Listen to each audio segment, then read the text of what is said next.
Welcome to another episode of 5th edition Dungeons & Dragons Descent into Avernus.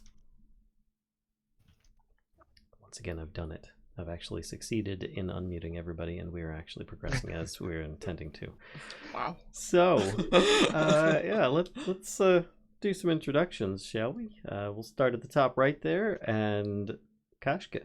Hi. I forgot I was supposed to think of a subject that I could briefly say a sentence about while I introduce myself, and I can't remember what it is, so there we go. I guess I should say that I'm DM. There you go. You had one job. I had one job and I still managed to screw it up. Yes. All You're right. welcome. And then straight down and to the left from her, we've got Nightcaste. Hello, I am Nightcaste. I am playing Malvola. He's a Dragonborn Warlock Hexblade. And I don't have any. That works. All right, and next to Nightcast, we have Tomato. Hi, I'm Tomato, also known as Shy.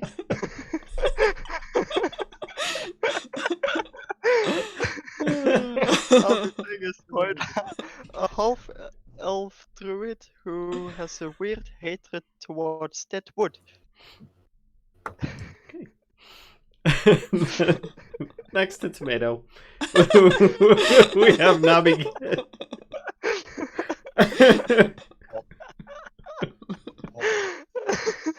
Yeah, I'm Nobby. I'm playing Grimm, a shifter holy monk who is currently wondering what these are these people. Turn the volume up a little bit. There we Oh go. wait, that's me, not him.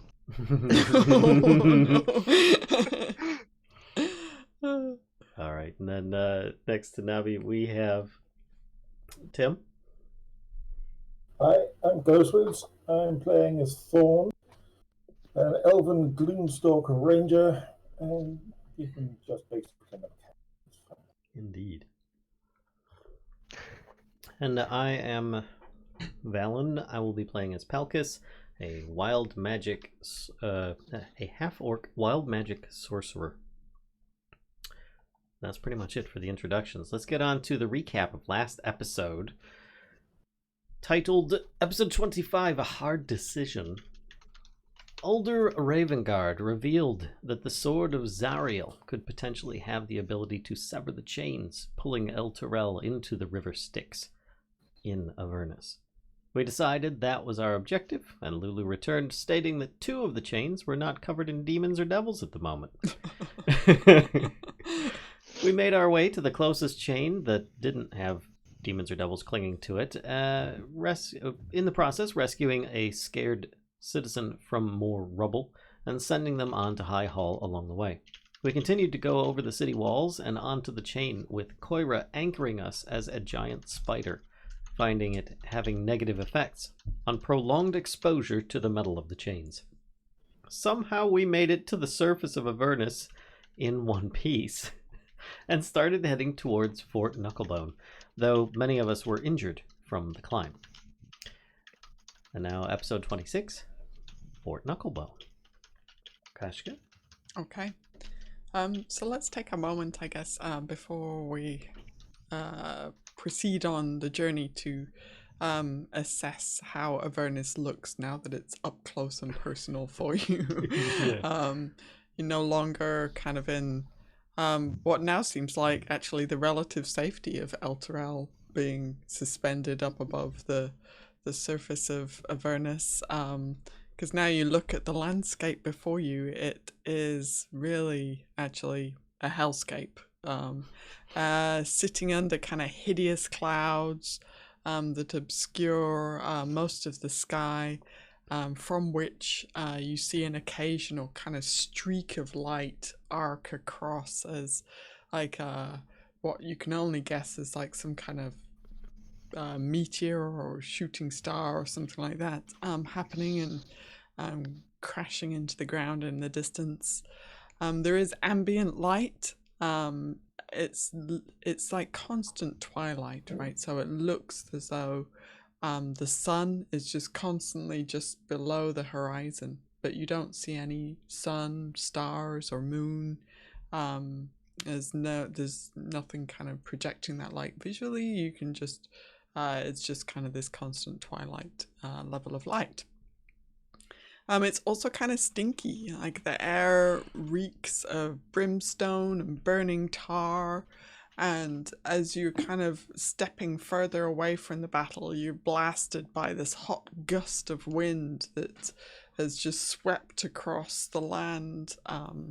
And it brings with it this kind of like momentary sting of sand in your face. And you kind of have to shield your eyes a little from it as the sand kind of almost like scours you a little bit. It's so like fast and kind of intense, and I can only imagine what it would be like if it was a real sandstorm that was happening instead of just this kind of momentary gust of sand in the hot wind. You can also see on the ground around you are not directly close to you, but kind of you can see kind of off in the distance a little bit these pools of weird bubbling liquid, and as you kind of start on your journey, you can see one of them getting a little bit closer to you as you proceed, and you can see this kind of hanging cloud of like what you can only imagine is a lot of flying insects that are kind of hanging over this bubbling pool of liquid. Also below your feet, most of the ground is kind of this crunchy, almost charred stone, but that's occasionally kind of punctuated by skeletal remains. So like you can see bones protruding from the stone and the sand that is making up the ground beneath your feet occasionally, and you kind of notice this as one of you kind of steps on one and it makes this ominous crunch, and then you look and you see that it's actually this bone that's just kind of like shattered beneath your feet. So this is the ground of of Avernus that is before you. Behind you lies the river Styx. It's coursing through this plain, and from its banks periodically pour demons, and they launch themselves, as we kind of described last week, they launch themselves into battle immediately with the devils that are also clustered along the banks of the river. And again, as you kind of proceed across Avernus a little, making your way from where you climb down from Elturel, you can see these kind of clusters of battles that are going on along the banks of the river Styx. So the demons are coming out of the river Styx? They are, yep. Okay. So it's the Whoever river. feels the desire to build a summer home here. From our study, is the river Styx safe? No. Not just because of demons? No, you would know that that drinking from the river Styx is incredibly dangerous. That's curious how they're able to survive, maybe. But it's dangerous to mortals. Yeah. Fair These enough. are demons. So there we go. That is what you see before you. And Lulu is anxious to move ahead. She says to you, encourages you fanatically kind of to get away from the base of the chains where Avernus is, or Elturel is being held and lowered slowly to the ground, and she's kind of encouraging you to move away. Okay. Yeah. I mean, pretty much she's showing us the direction to get to Fort Knucklebone. I would hope she's trying to steer us clear of these pools with insect swarms above them. Yeah. I mean, Good. she's. No, we're heading straight in. Yeah, right. She's encouraging us you might to have- get your waders out. And... Some of us might. Is our way through Avernus.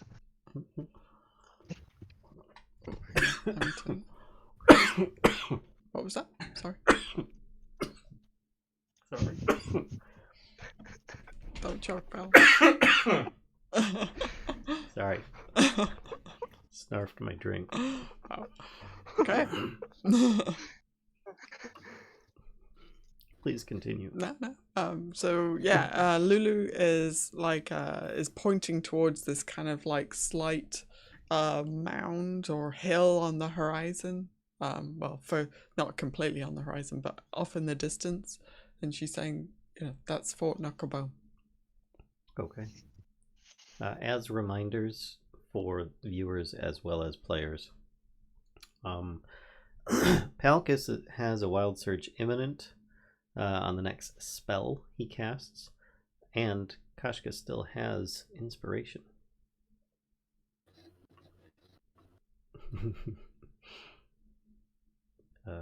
I would like to proceed towards Fort Knucklebone. Excuse me.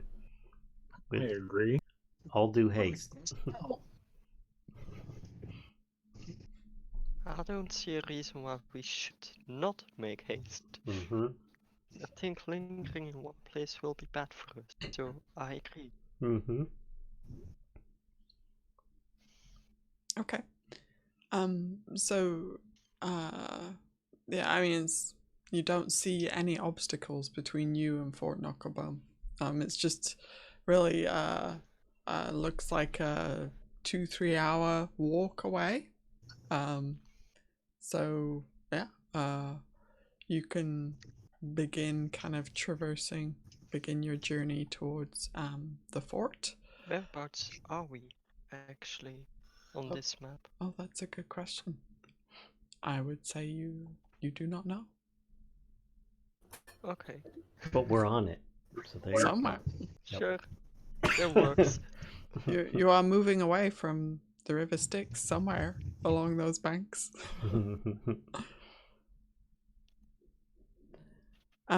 So as you start kind of walking, you're walking and you're walking. So you feel like the kind of heat and general landscape of Avernus is pervasive, and it is just tiring walking across this stretch of hellscape. It's the heat is actually kind of like oppressive. It's just weighs on you almost, and there's this malevolence of the land that while the heat kind of takes its toll physically, the malevolence kind of takes its toll mentally, and you kind of start to feel this kicking in about an hour into your walk, and I would like you all to make Constitution saving throws, please.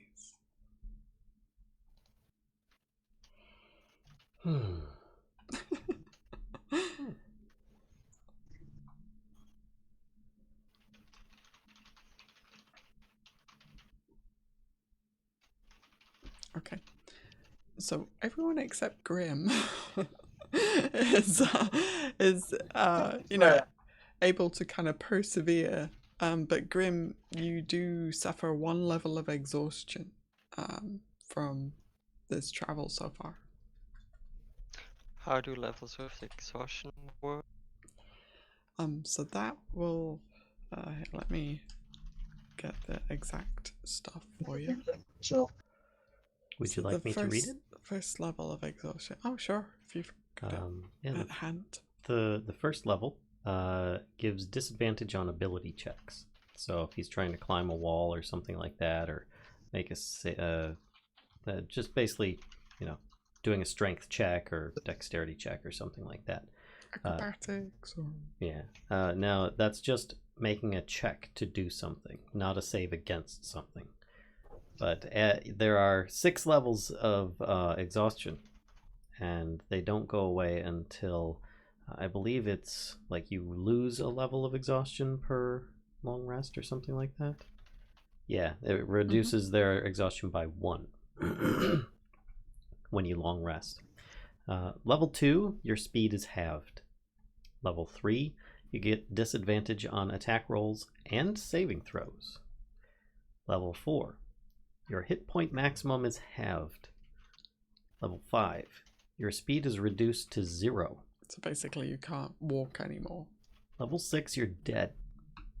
No death saving throws. You're dead. So one of our party has taken their first small step towards that. There you go. Wow. Vallen, so cheery. It's taking the first small step towards second death. Re-death. Like second breakfast. I actually liked it more when I didn't know. That's quite often the case. Yeah, through this wasteland. Hang on, I've got to turn your volume up a bit. There we go. Okay.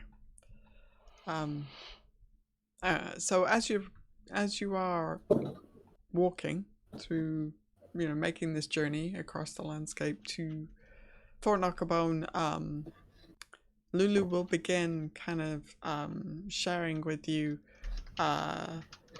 She says, if we're going after the sword, then I must try to remember more.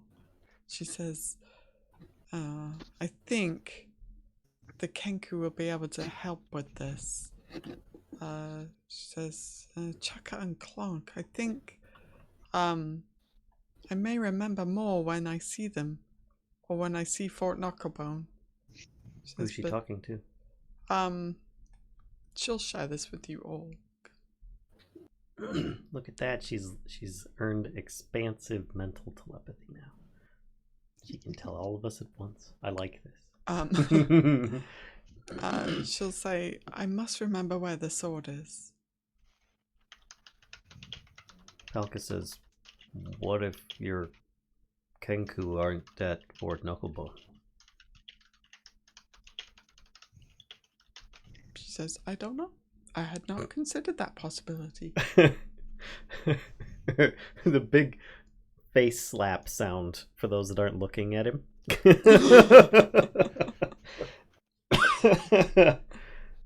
says, they must be there. Where else would they be?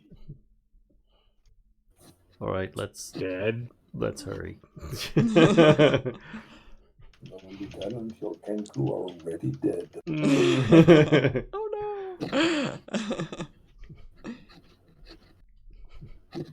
And she'll continue to kind of share, as you travel, she'll continue to share the desire to uncover her memories more and more. She talks about not just uncovering like memories of where the sword is, but also like what her, like how she left the relationship with Zariel, and the details of kind of that journey as well. So she's pressing on you. No, you, it's me. She's pressing on you that this is, she feels this is important. Okay. Hey, I found the sword. It's right here. What are you? I'm picking up the map. It's a sword. Sorry. I don't think it's going to be that easy. No. Thing is, we don't know where we're at on the map, so it doesn't matter. We could know exactly where the sword is, but if we don't know where we are, what good does it do? It's true. I know where we are. We're somewhere between El Terrell and Fort Knucklebone. Now, where those places are on the map, who knows? Indeed. All right, so So, we're walking. so yes, you continue your journey, and second, the second hour into travel, I would like you all to make a another con saving throw, please.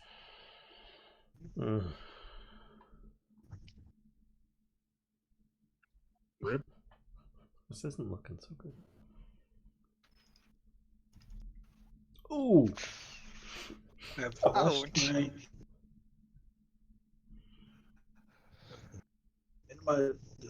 At least there's no Yes, okay. doubt. You're not like one of those middle numbers and you're like, oh, I wonder if I made it or not. You know you did.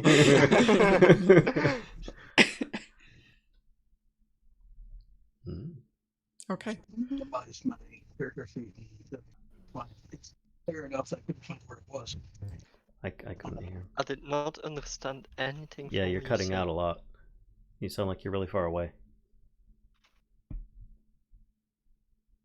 Minimize my character sheet, Oh. and then because it's so pale, Oh, that's better. Whatever just Yeah, happened there. find The where last- it was. I heard, because it's so pale. Yeah, fine. he said he minimized his character sheet. Minimize Okay. my character sheet, and because of how it makes it practically transparent, I couldn't find it for a minute. Gotcha. Oh. Yep. I agree. Okay, so of that hour of travel, Coyra, Palkas, and Grimm are able to kind of, tough it out. But Malvola and Thorn are overcome. So take their first level of exhaustion. Ooh. And you can see on getting kind of obviously a lot closer than 2 hours ago, there is this kind of location creeping ever closer, and it is this on kind of sitting on top of a hill almost. The hill looks kind of like a bit of a strange shape. And you can see as you get closer and closer that around the hill is this kind of ring. It looks like a wall or some kind of rampart or something like that.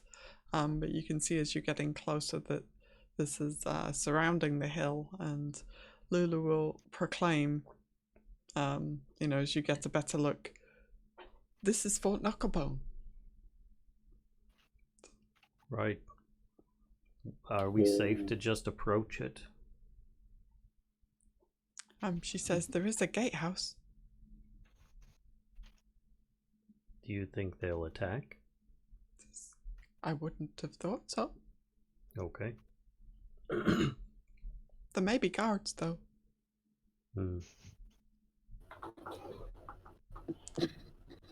Okay, so you Why travel. wouldn't they attack?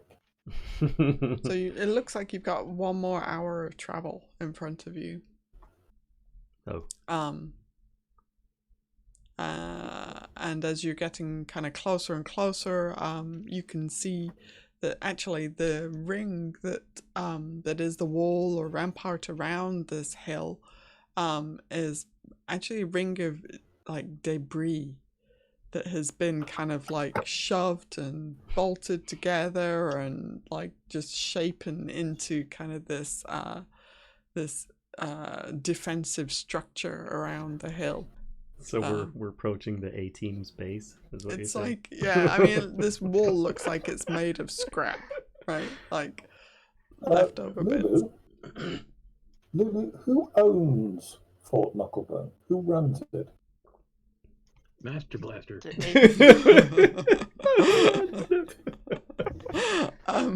She says, Sorry. I know there's somebody, but I can't remember who it is. Says the Kenkus work for them. She says, yeah.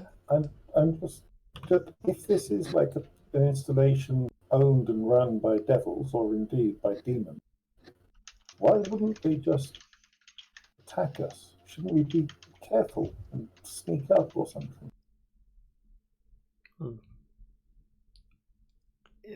I mean, it might be uncommon for non-devil-likes to be in hell, but... I don't think she's a devil. Oh, She says, I remember, but I don't think she's a devil. Okay. No. Well, that would make one of us. She says, I remember her as kind of somewhat neutral in this whole affair, as she gestures to all of Avernus. She says, I don't think she takes sides. That's encouraging. Maybe we won't just be killed out of hand. What was that? Sorry, I missed the last bit. Maybe we won't just be killed out of hand. Oh. She says, I wouldn't have thought so. We put ourselves in that That's we're going to get in hell. You do see as well as you're getting closer and closer that the hill that is at the center of this kind of compound is rust-colored stone, and it resembles like a hand clawing out of the ground. So it's got like these fingers that kind of bend down onto the ground, these fingers of rock, and there are gaps in between the fingers, actually.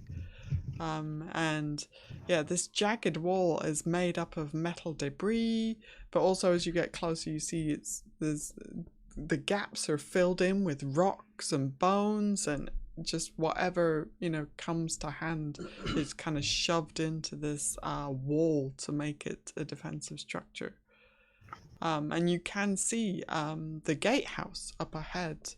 And I would like you all to make one more Constitution saving throw as we finish this journey at the gatehouse. Finished the journey, I get you. Uh-oh. Hold on. Maybe I can... Why did it only roll once for you? Dang it, that's only other creatures. He's got it set or something like that. Okay. Yeah, looks like I'm screwed.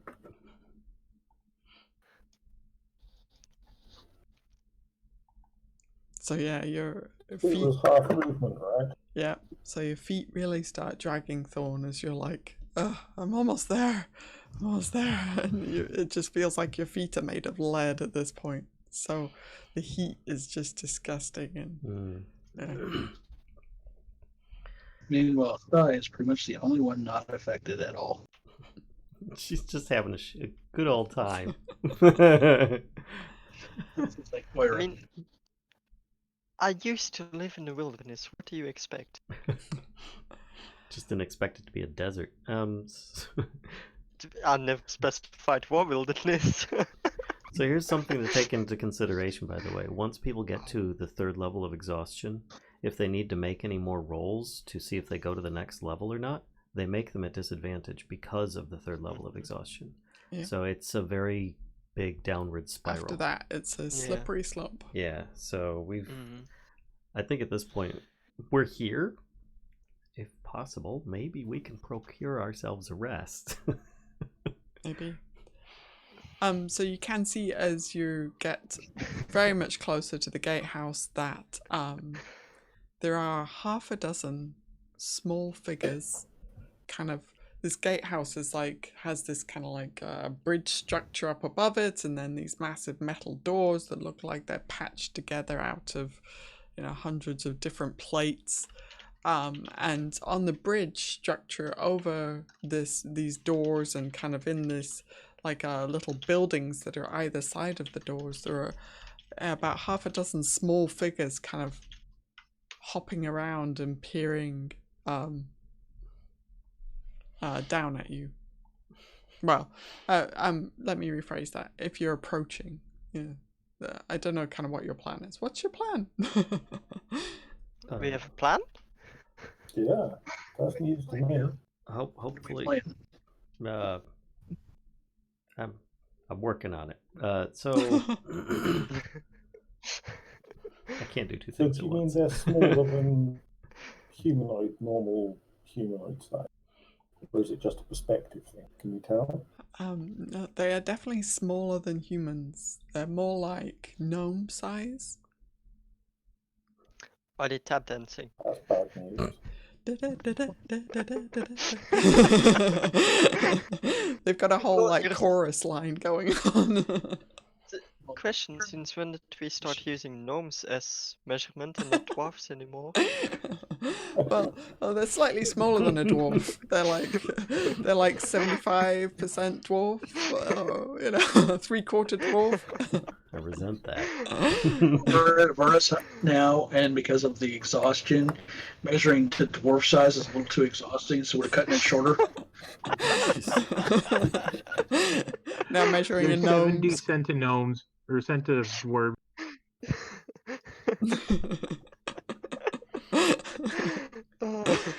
Palkas would recommend let's try to negotiate our way in, since we're trying to ask for assistance inside. Yeah.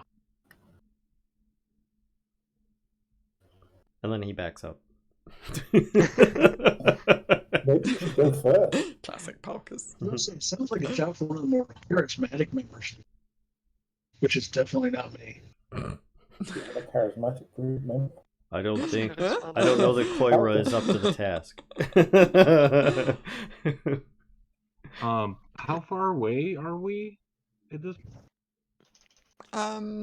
What, like few hundred yards, I would say?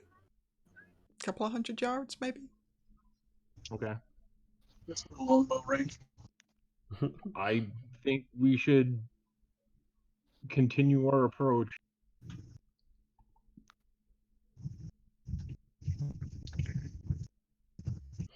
I agree. Yeah. That works. Mhm.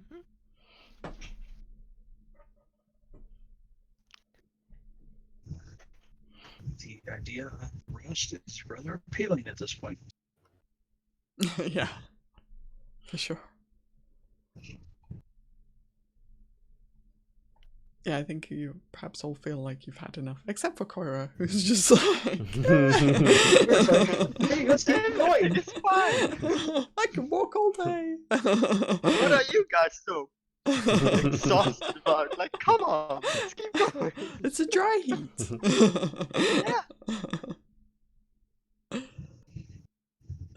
So you're We approach the yeah. gates. Any particular order you want to approach in? You're just kind of all moving forward as a group, or? Coyra first.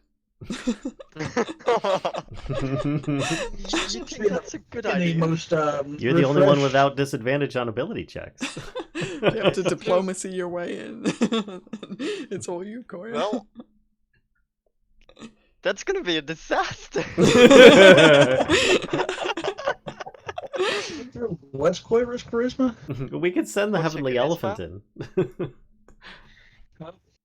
What is a charisma? That's one on the list. You're fine. Can I eat it? On the left hand. Yeah, it Can tastes I like eat it? tomato. Great. It's the shine on the tomato skin. There you go. That's what yeah, charisma yeah, is. yeah. The luster, if you will, on the Yes. tomato. Or the lack of. How sad your tomato is. So, Palkas is encouraging Coyra to be the voice. Go walk in front. Let me find the roll. You can do it. We've got your back. Let's try it. So, okay, so Coyra, you're kind of walking ahead of the group up to the gates. Okay, so what you see as you get closer is there are all these little kind of, they look like gnomes, except their features are a lot more pointy. They look a bit more like there's a mixture of imp in there, and they've got these hats on that are bright red, actually. Tomato hats. Tomato hats, yeah. And as you approach, you hear cackling, like they're just laughing maniacally. They're laughing like this up above the gate, and one of them yells down. They're kind of like, you see them like pushing one of them like in the middle, and one of them yells down, "What's the password?"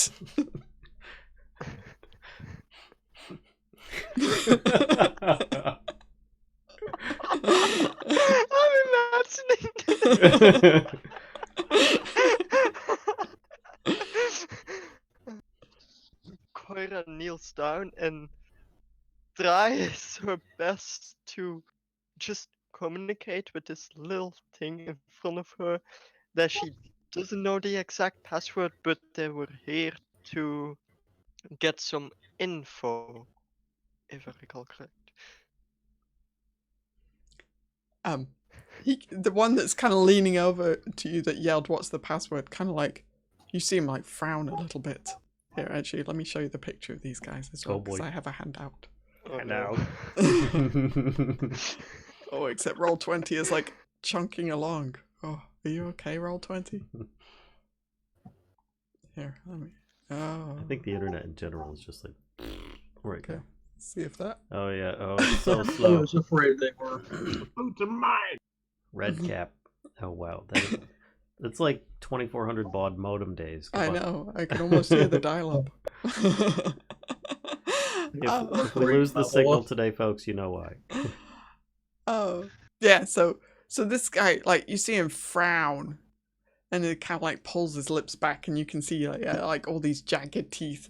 And he looks totally confused, and he goes back to his friends, and you see him like just turn away from the bridge, and you hear all this like whispering and stuff like that, and then he is still kneeling down to try and reach somewhat closer of an eye level.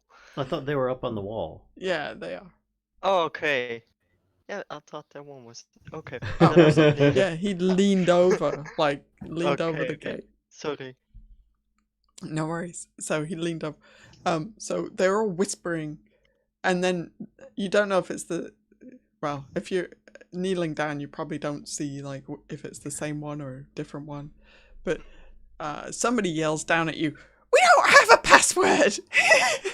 and like just laughs, and like, and then you hear this like just thunder of feet on booted feet on metal. Small booted feet, mind you, but booted feet on metal as they just seem to like run away from the gatehouse. Coyra just turns around, shrugs, makes the notion that all those things are a little bit crazy, and we can go? Palkas is like. Wow. Coyra is like, no, go with me. Lulu- I'm not walking into Lulu an flutters ambush. up beside you. And she says to you, "Let's go in." Yes, but I think we shouldn't go alone. Maybe this is an ambush. Are the gates that's open? waiting to happen. The gates are not actually. And as Lulu kind of flutters up to the gate, you hear this like thunder again of booted feet on the metal plates, and one of them leans over to you and says, "What's my name?" and just like cackles again. I don't have a name. And then runs off. Okay. Dear God. And that's why Coyra feels more Let me comfortable barred around or just animals. pushed closed, as best I can tell. They look closed. It's you don't see any kind of like formal or like form of like a way to keep them shut kind of thing. There's no like portcullis kind of thing or giant, barricade on the. In that case, I'm going to walk up to the gates and I'm going to push them open, Okay. or attempt to. I don't know necessarily Yeah, I'm not how alone by the massive gates they are. anymore. Yeah, I mean they're probably about like 15 feet tall. Strength check. Actually, when you push on them, it seems like the plates that are all bolted together are actually really thin. And you push it, and it just kind of swings open a little bit, and you can just see beyond this structure. make myself give it. No, Yeah, give them a shove, just walk. and they swing open. And you just hear this, like, he did it! from up above, and like, as they all run off.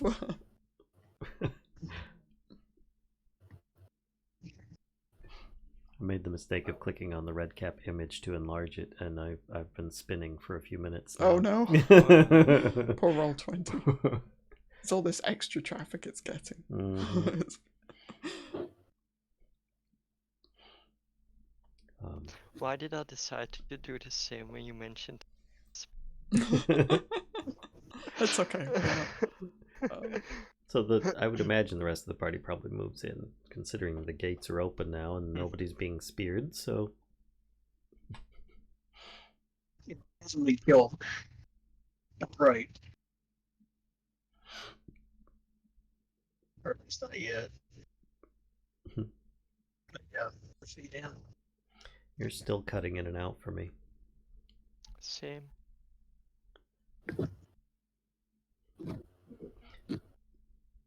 So, Oh, it Kashcah? opened. I think he said that he's proceeding in. Ah, yeah. Yeah. Proceeding in. Okay. So you can see, yeah, there's a kind of worn area.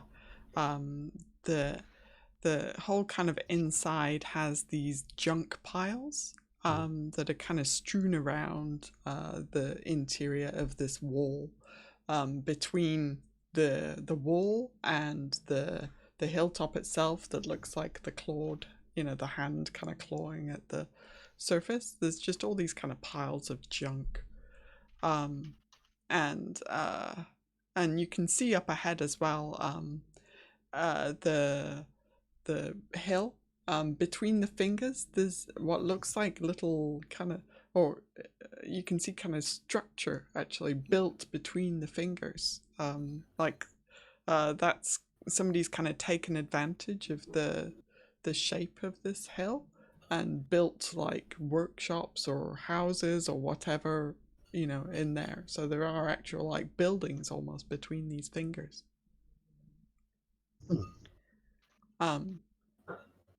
So yeah, let's see. So it's littered with trash and mechanical parts. And some of them you do recognize are put together in a way that resemble a vehicle. And then there's these junk piles. There are also kind of these ramshackle structures that just look like they're made of bits of whatever, just leaning against each other or lashed together to kind of form these like impromptu sheds or something like that. And these are kind of, yeah, all over the place. And you see kind of coming down from the gatehouse. It looks like they came down from the gatehouse and are running away. It's like these little group of these red caps, and they're just kind of sprinting away from you. And you look around and you can see actually there's other kind of, it's almost like a little platoon of these creatures milling around, and they do look kind of like feral gnomes, and some of them are sporting these tall red caps like the ones you saw on the gatehouse, and some of them have the caps on, but the caps are dripping with this kind of disgusting looking liquid. And you can see over towards one junk pile there is a vehicle, and a pair of kenku are examining this vehicle. They're chattering to each other in high-pitched squawks, and the kenku seem to have like packs on, special backpacks that have like all these tools in different slots on their packs. Just tools that you've never seen before. Like, they're really strange looking. And you're kind of looking at them like with a bit of a frown, perhaps, trying to understand what you're looking at, and then they turn and see you, and they're kind of staring at you like in wonder, like. And oh, sorry. Stupid question. Do you have a handout of Kankus so you can Oh. imagine how they look like? I do. I thought we got that last. Did we? And did I forgot about it? Crow people. Hang on, let me find. I have a handout. Hey, last Thank you. week was weird week for me. I mean, we can Yeah. try it. There we go. So first of all, here's what the hill and the rampart looks like. Oh. Sorry, I should have shown you this earlier as well. Oh, it's Not loading. bigger, but Loading. Slow but steady. Suspense is killing. What could it be? So this is, yeah, the junk wall. You can see the gatehouse there in the middle of it, and then you can see how like the hill is like kind of shaped like these fingers that are kind of like scratching at the ground almost. Mm-hmm. Okay, so I that's can see it on the stream. that's Fort Knucklebone, like the place that you've been to. And then I do have, you sure you want to do another handout? I do have a handout of the 2 Kenku as well. Oh boy, it's gonna take a little. These strange tools are straight up like it's a socket. Yeah, kind of. Yeah, some of them are. Some of them you don't, neither Nightcaste nor Malvola would recognize.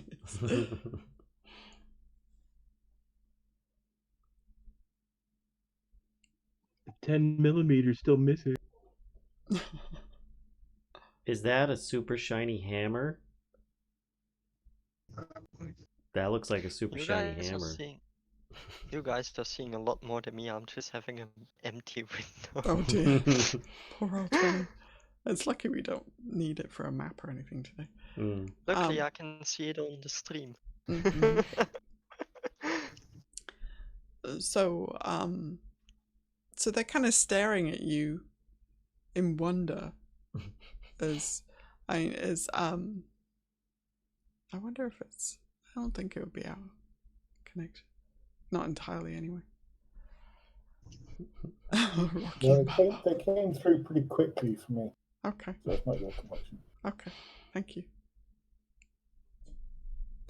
And before any of you have a chance to do anything, one of them waves in your direction.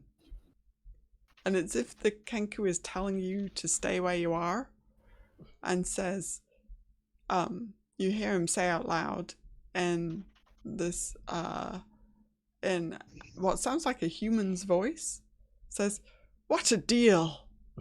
And then in this woman's voice, it says, "Patience is a virtue."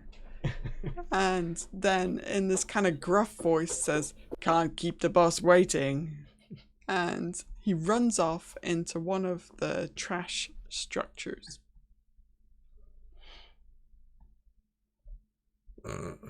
I think we all just currently So savings. grouping up at this point. Yeah, what a deal. What a deal. Oh, Alan Rickman. Like, I look at the rest of the party like, what? I think patience is important here. Well, I'm gonna find something that resembles shade and take. We've been told to wait. I'm gonna not stand here in the beating sun if I can. yeah, is there any kind of shade in the base of the wall or something? Yeah, you could certainly do that. There's all kinds of like lean-tos and like these almost like carports, just cobbled together out of all this junk, and the other Kenku is kind of like goes back to tinkering with this vehicle that they've got. So and it is like this huge, great big kind of vehicle that they're working on. That also looks like it's been clobbered together out of various bits of junk. These things. I did a nature roll because I was thinking Thorn might know about King. They're the kind of people he might have come across. Oh yeah, definitely. Yeah. Yeah, thanks for that. Yeah, so you definitely know about have a general idea about Kenku, and feel like you understand that the reason he's talking in all these weird voices is because they don't have like a voice of their own. They have to mimic what they've heard. Oh, it's these creatures. Yeah. We've met them earlier in the Mhm. campaign too, right? No, Or I was don't it a do many different? Kenku so far. Was it a different creature that used different voices? I don't recall. Me neither. I don't remember that at all. Could it have been a different game you were watching? No. It doesn't matter. Okay. So is I everybody just kind of remember something. Palkas bad. slowly approaches. okay? So you're approaching the Kenku who's tinkering on the vehicle. Mm-hmm. Okay. Does it show any sign of like telling him to halt or stop or panic or anything? No. Okay. He tries to walk up next to it then. Okay. Yeah, this Kenku is like, has got his arms inside this vehicle and has got a tool and is kind of like pulling at something or moving the tool around inside the guts of this vehicle. Palkas says, "Are you Chukka or Clunk?"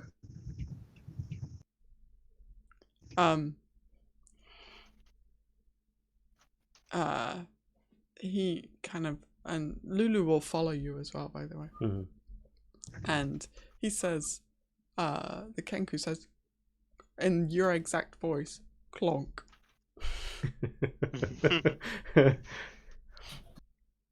Says, "Lulu has been looking for you," and he motions to Lulu. And Lulu, like, her eyes get big and she kind of goes to dart forward, and just as she's doing that, Chukka returns leading a tall creature behind him, or a tall creature is following behind him. She is wearing a long tattered shift that's covered in mud, blood, mold, and worse. What's a shift?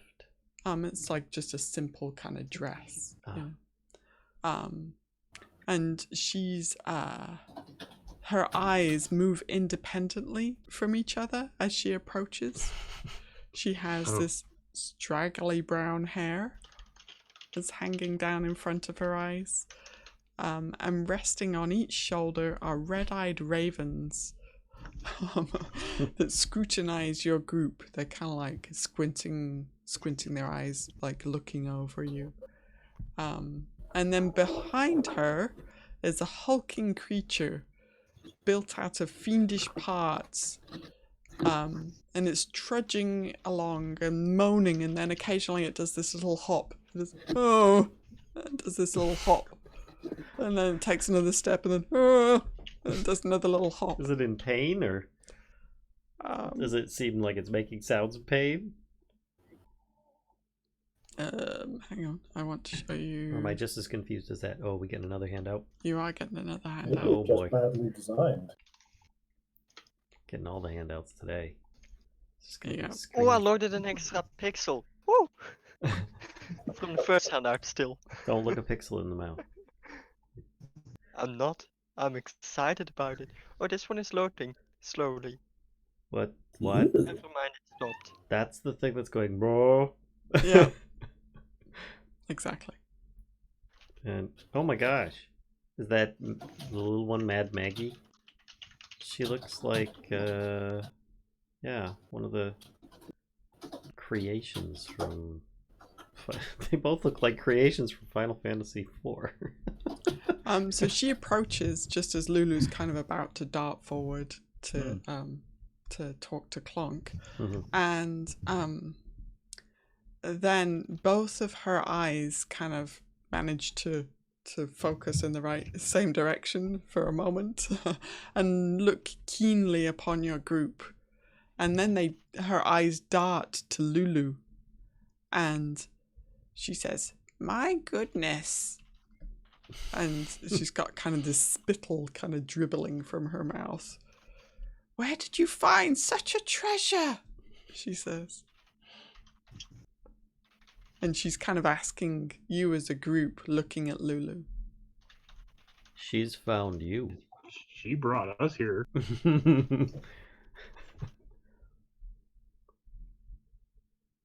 She approaches, and she's got like this kind of, she's got like a kind of gnarled hand, and she's got a gnarled hand that's kind of like reaching towards Lulu. Palkas would say as she starts to approach to Lulu, "Do you know her?" She says, "I've heard of her. I don't think we've had the pleasure of meeting before, though." He was talking to Lulu. Oh, sorry. But that's good to know. Lulu says, "This is her." She's speaking to you telepathically. This is the commander of Fort Knucklebone. Thorn, this is the one you were asking about before. Oh, fair enough. Palkas. I mean, we're in here, we're not dead, so that's good enough. Palkas says, "My name is Palkas. We are the Mist Wolves." And he goes around pointing and calling each person by at least the first name. And says, "Who are you?" At that moment, kind of this small group of red caps is kind of gathering in the background. And one of them jumps up and says, "That's Mad Maggie!" and she like shoots a look back at them with one eye, you know, "Ah!" And he kind of like screeches a little bit and like backs up. Meanwhile, the other eye's still looking right at us, right? Yes, exactly. She says, "They do call me Mad Maggie." Okay. We came in search of transport and information. Lulu? She's kind of like, She's rubbing her hands together a little bit. Transport and information. Who is your friend? Who are you? Pointing at the dude with the giant worm going into his chest and out of his mouth. kind of the elephant in the room, but not, so to speak. Isn't that Lulu? But not. She says, "Oh, don't worry about him. That's Mickey." Does he always look like that? Yes. Why? She looks up and she kind of pats Mickey. "Don't worry, Mickey. They don't mean it like that." Is Mickey like one creature being possessed by another? Am I able to determine this, or is this Mickey some kind of abomination or something? Mickey looks like he's... Oh, go on. Sorry. 5 or 6 creatures. That's what I want to know. If he's like made up of several things, or yeah, Mickey looks like he's chunks of creatures stitched together. Perhaps a flesh golem, like, but something like that. Okay. Right. She had crows, right? Yes, she has a raven on each shoulder, a red-eyed raven. Coyra actually asks, "And what are those two called?" She says, "Oh, you've got lots of questions, haven't you?" She says, "This is pins, and this is needles, or it's that pins and that's needles. I can never keep track," she says.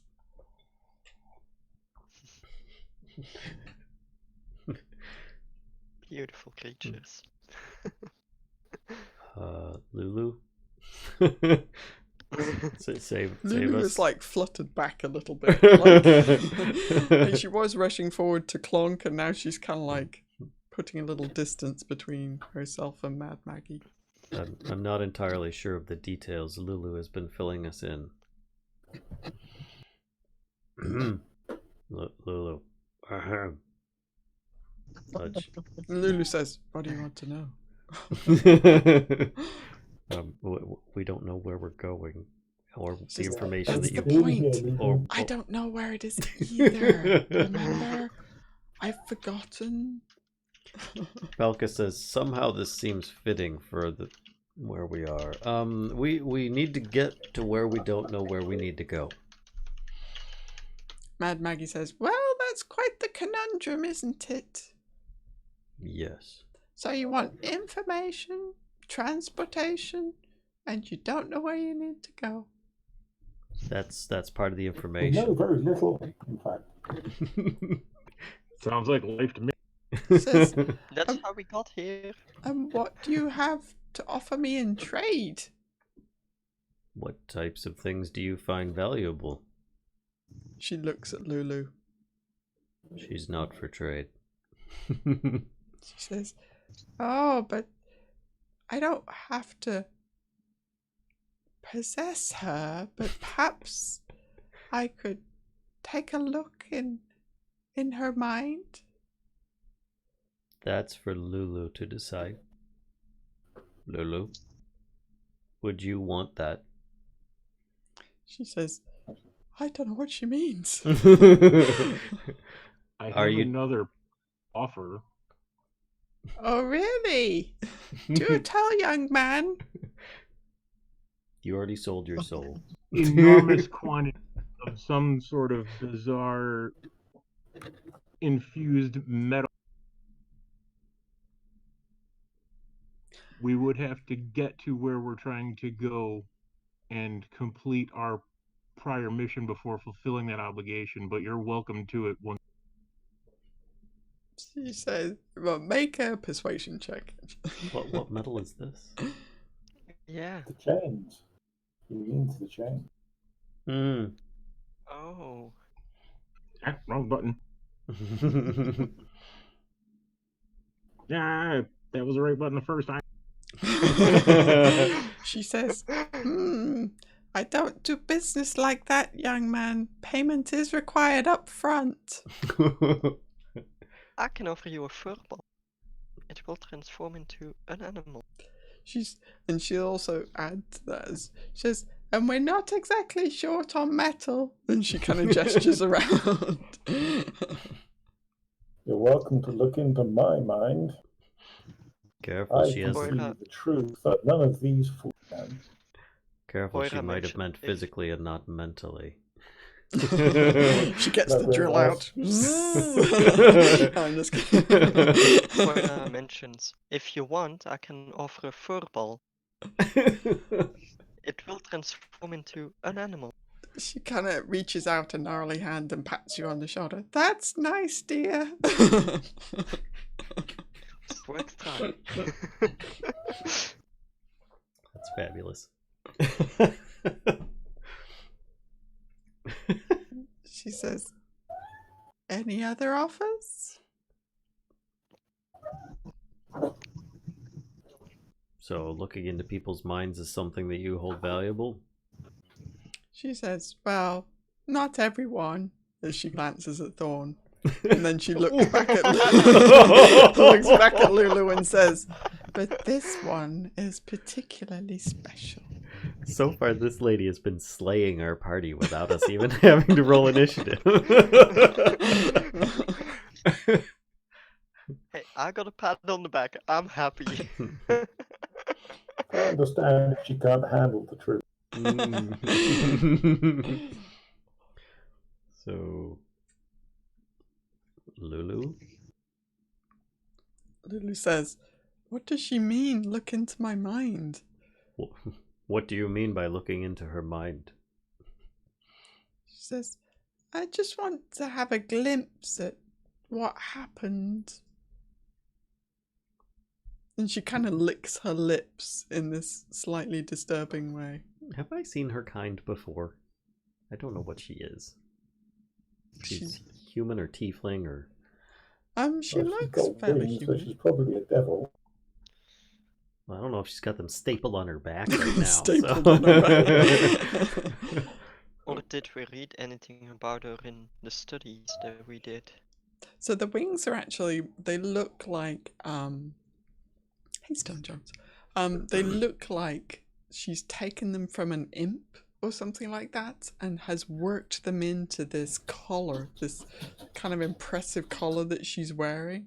She's got these wings. They're not attached to her, it looks like. And it looks like they're like preserved, you know? Like something that she maybe... Pickled wings. Like Yeah. taxidermied? Exactly, yeah. Like they're dried or, I don't know, leathery. It completes the ensemble. Exactly. What are the Kenku doing during all this? They are, and Clonk has kind of gone back to working on the car, the vehicle, and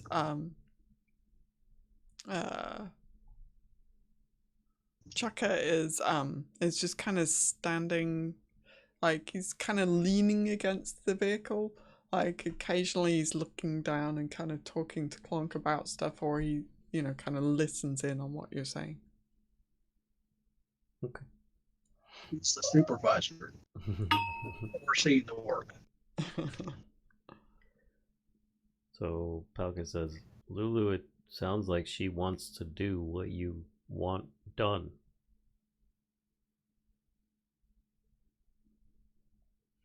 And Lulu says, is it safe? That's actually a really good question.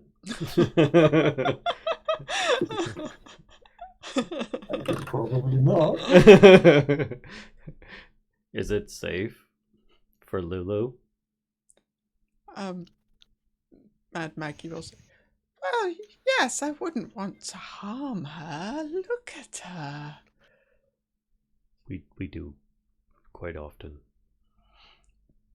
She kind of flies in your face sometimes. I just want a little peek. Will she be able to recall the things you see? Well, probably. Do I believe her? So you think, yes, she's being, what she's telling you is kind of honest, but like it's like she's not quite telling you everything. Or her motives are like, you know, not being fully revealed.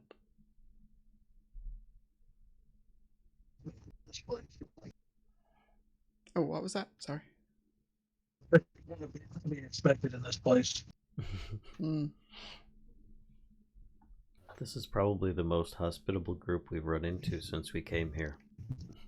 Yeah, and that includes the Ultralians. They were kind of snobs. There's a plus. Do you inquire about lodgings? Oh, lodgings? Did you inquire about lodgings?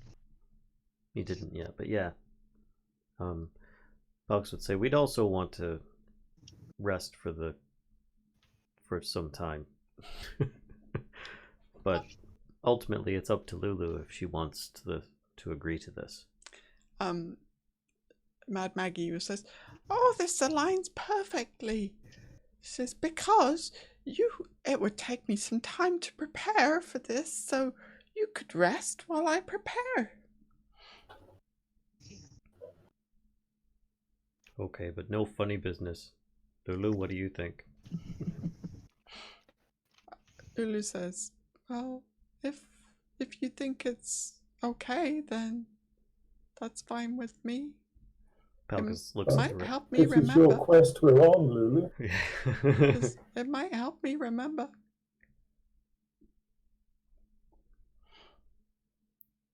Well, we all get to be there.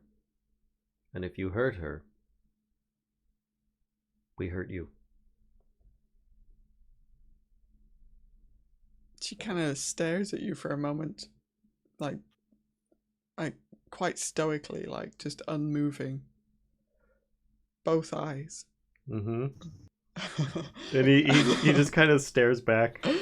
And then she says, and she goes, ah, of course. Come with me. All right, let's go. Food and lodging will be this way. We brought our own food, but lodging sounds good. If they have food, it might not be as disastrous as the food we brought with us. I mean, it might be worse, but it also might be better. Let's see. How can you be sure what it's made from? Yes, don't ask. It might It probably isn't made from shifters, so you're probably okay. I don't want to Imagine that we eat had the whatever Mickey mayonnaise. has been eating. Mayonnaise. Yeah, if you had the mayonnaise, you could make Yeah. everything better. It would come out as devil's mayonnaise or something. Yeah, okay. Sriracha instead of I mayonnaise. don't Yes, want it's to know about mayonnaise. devil's mayonnaise. Devil's mayo. It's an Ankeg egg used to make the man. All right. In the hell, back in delicious. the Hellmans. I mean, deviled eggs are amazing, so. Oh boy, we're busting out all the puns. So Mad Maggie kind of turns and she's kind of beckoning you, to follow her. And Mickey turns as well and starts doing his kind of shuffle away, and then periodically does this hop with a moan.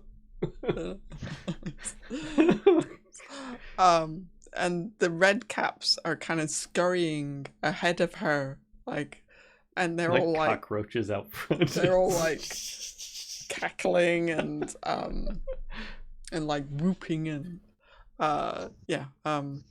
and then you see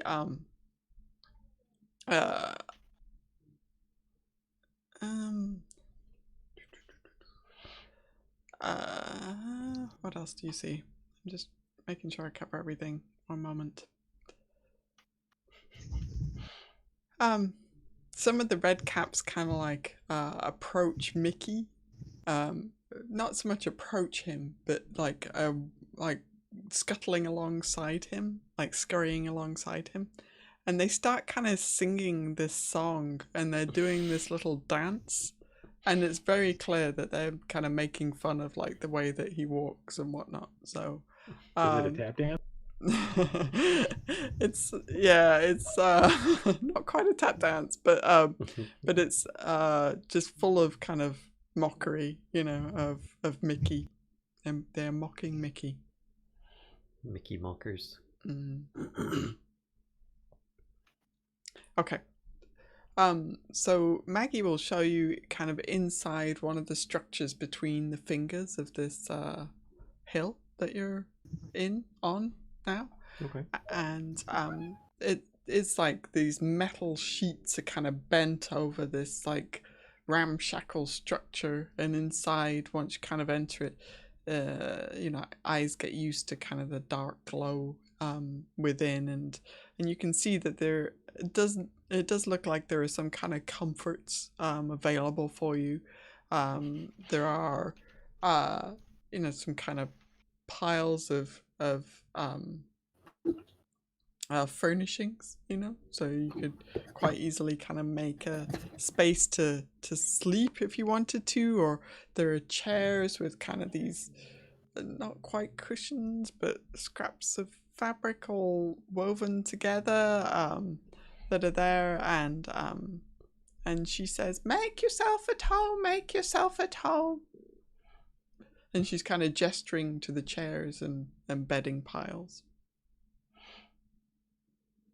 Okay. Palkas takes a seat. He seems strangely at ease here. Okay.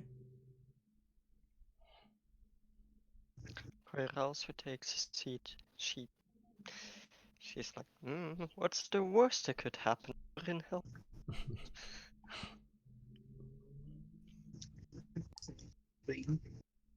Say again. What you're sitting on? So there could be things living in what you're sitting on. Well, then it's a massage chair. Duh.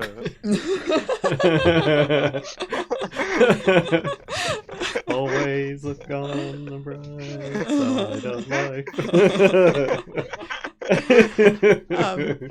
So Maggie says, well, this is going to take me a little time to prepare, so make yourself at home and we can bring you. Do you want any food, perhaps, or? No, so you kind of perhaps something to drink? She looks like she's got that concerned, like, grandmother look on her face when you're saying no, you don't. Are you sure? And she's kind of like poking at your shoulder, Coyra. You look quite skinny. No, it's fine. It's fine. Okay. She kind of Thank throws you, her though. hands up. Okay. Well, she says, you can stay here if you want, or feel free to roam around out there if you need to. She says, I'll let you know as soon as I'm ready, but it'll probably take me half a day, maybe? Perfect. Time for a double rest. And she heads back out of the door that you came in. And you're now in this structure that has like these smooth rock walls that are either side of the fingers of this hill. Mhm. And it has this metal sheeting that's forming a roof and wall and a front wall that has the door in. And yeah, there are, furnishings enough to make yourself comfortable. Okay. This is giving me images of District. Mm-hmm. Of what? Yeah, kind of. District 9. Mm. Yeah. A little bit. Cat food? Cans of cat food, yeah. No, you declined. You could have had cat food, but Well, no. I don't know. You I don't were know like, if Thorn no, declined. I don't want your cat food. Thorn, would you have declined the offer of food and drink? I've given some a try. There you go. I mean, how could it be worse? Like You beans. have zombies. Exactly. I had a history Spines. of gastronomic Beans. experimentations. Magic beans, they could have killed him. So then But they didn't. before Mad Maggie leaves, then she'll kind of motion to one of the red caps and she says, now you bring him the good stuff. And she says, I'll know if you don't. And then she heads out. And the red cap runs out the door before she's kind of shuffling along, and this red cap sprints out the door. Coyra just says to Thorn, I bet the food is gonna end up in your face. I don't trust those red Yeah, caps. probably. Up to something. That's generally how food works. All over your face.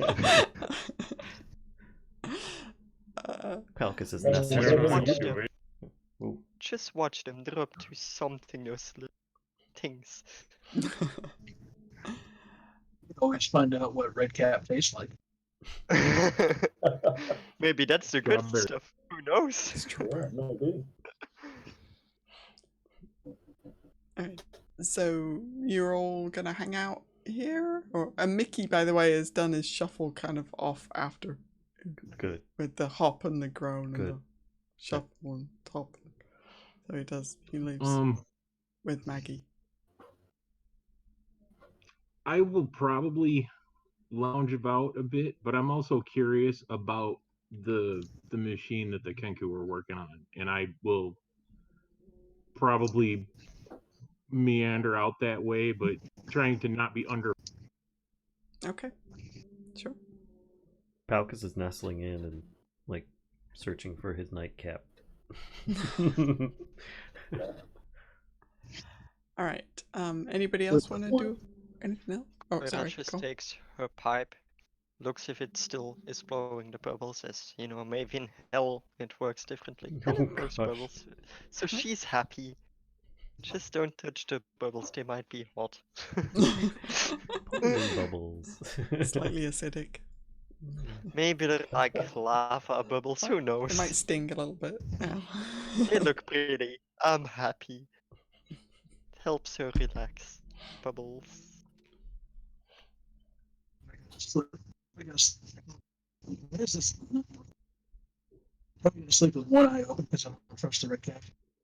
Okay. Yeah, Sleeping we with. should definitely keep watches. Okay. All right. Get all the rest. So who's going first on the watches? What order do you want to go in? Well, presumably this red cap should bring me something to eat, so I'll go first. Okay. I'll go last. I'll go second. Okay. Okay. That's fine. I can take a double watch because I only need 4 hours of sleep. Or meditation. So that's fine. Okay. All right. So yeah, so let's do the food first, and then we'll go on to Malvola's explorations with the Kenku. So the red cap does take its sweet time returning to you with anything resembling food, and brings you this it's this metal bowl. Looks like it has lovely sharp edges and has been hammered out of something else. Has a previous life. And inside yeah, pretty much. And inside this bowl is there's definitely a bone in there, and there's some kind of stew. Okay. I'll thank you for the red cap. I'm not sure if it's a he or she. Okay. I will thank it.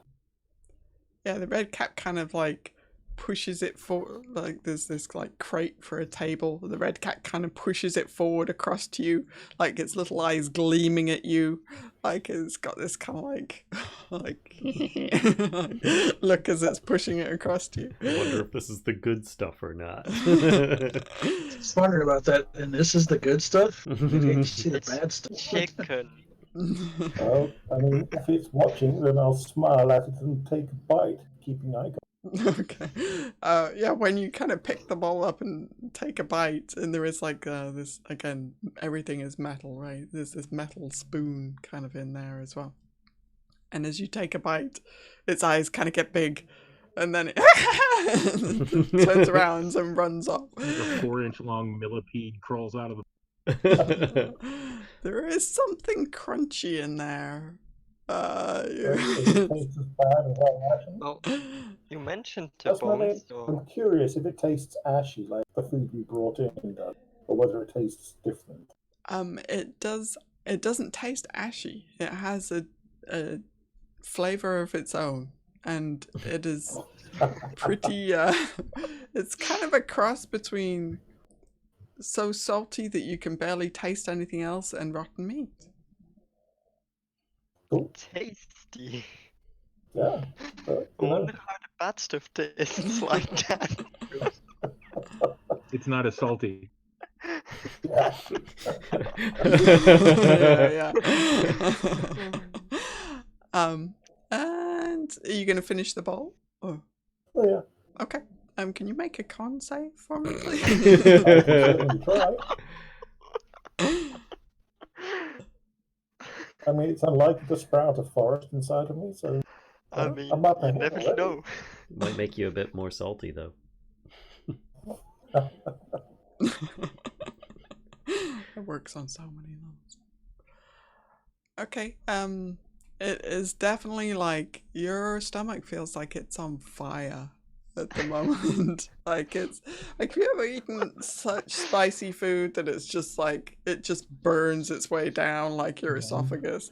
That's kind of the feeling that you have at the moment. Great. Now We're going to be the traveling with question someone who has is the shits. Is it better or worse than when you ate the beans?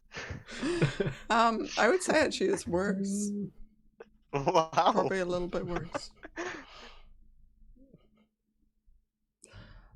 But that's the only repercussion so far.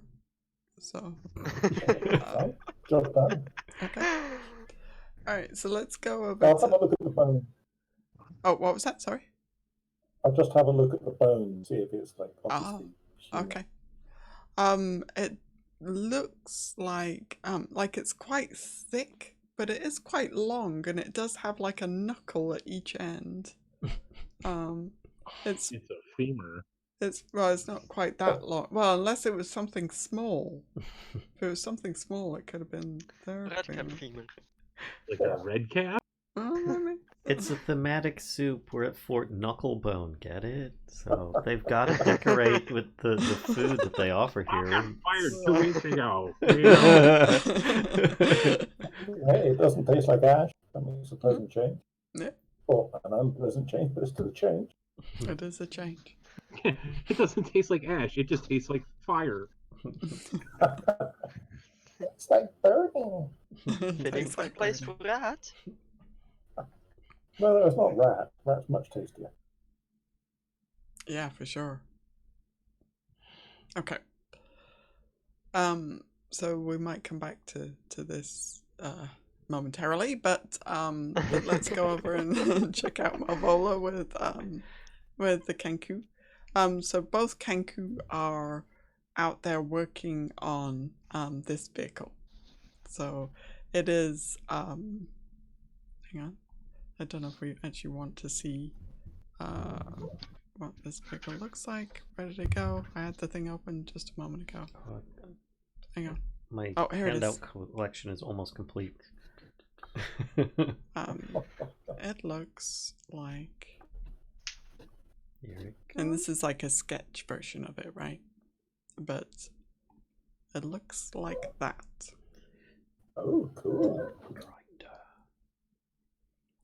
Yeah, it's got these big kind of serrated looking wheels on it, and this big chompy jaw at the front, and then a wrecking ball at the back. It's a Cool. really pissed off lobster. Mutant lobster. Hmm. So they are kind of you as you head back out, you see one of them is kind of almost angrily hammering on it now. Seems quite like frustrated by it, and like before they were just kind of like you know, in its guts with like various tools. Now they're like angrily hammering on it.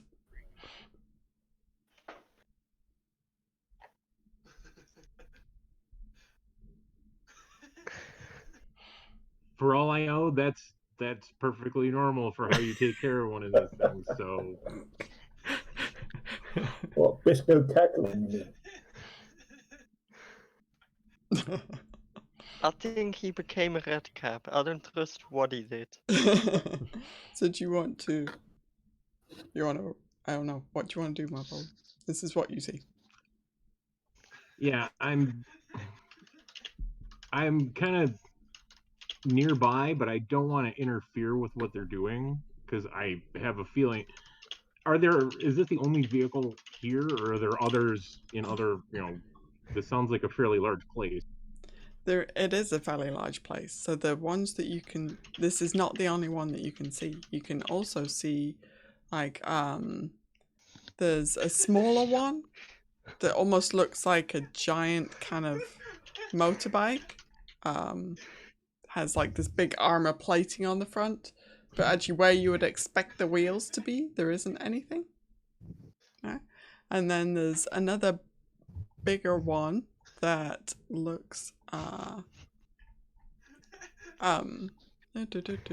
it's not the same as the one that they're working on, but it's about the same size, and it's got again these big kind of spiked wheels and these almost like tusks on the front of it and a big spike at the back.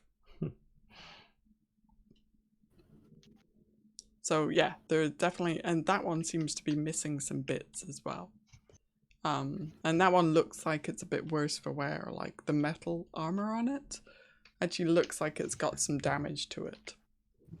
But yes, there are others around.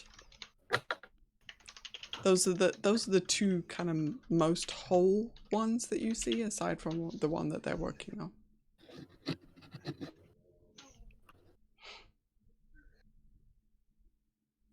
I'm kind of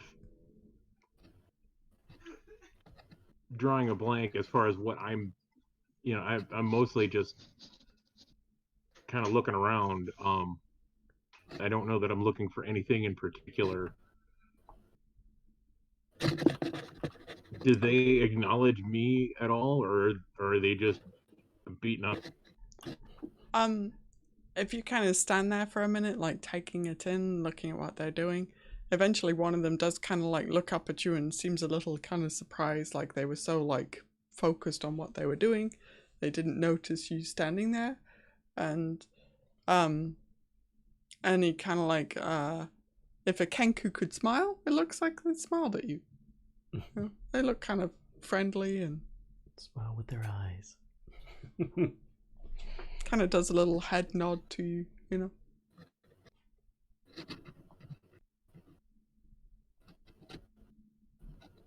And now I'm drawing a blank.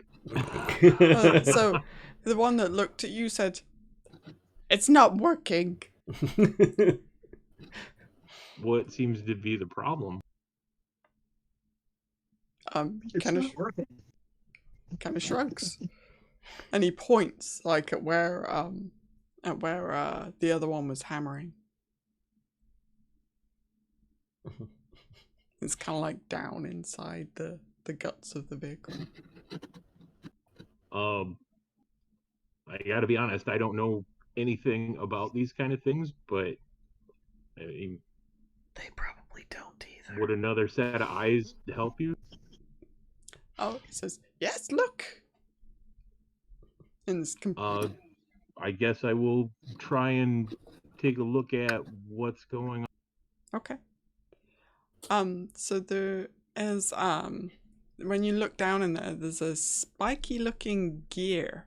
Seems to be what they were hammering at. And it's comprised of these spikes that actually look like they've been kind of harvested from a demon. And this is like making up this gear, right? These spikes are kind of all in a little circle making up this gear. And could you make a either Arcana or Investigation, your choice, roll for me, please?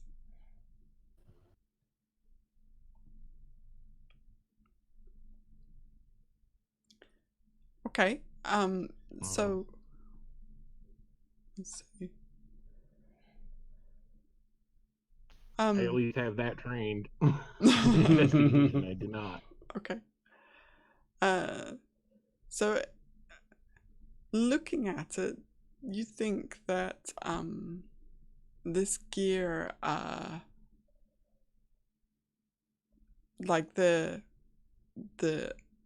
spikes from the demon, look like they need to be like was purged of the demonic essence that they would have possessed when they were part of the demon. Like, So there's yes, too it's much proper demon death, in their demonic too gear. demonic. Yes, exactly. It's too demon. Not devil enough. I have an idea. I have no idea if this is gonna work. Perfect. Okay. How well do I remember that prayer that we were reciting to get the helmet off of Oh no. Make Good a luck. wisdom check. Ooh, you're gonna perform an exorcism? Yeah, you remember it pretty That good. makes good sense. Spark. Fair enough. Yay. Exorcism on a spiky cock. Or spicy gear. Spiky gear. This ought to be interesting. That or a A helmet. spicy, spiky gear. Just need a bunch of people to hold hands and Too sing, spicy. sing Kumbaya, right?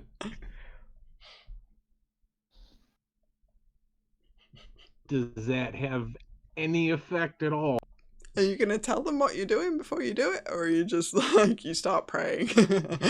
I have an idea. If you might not want to be down under there when I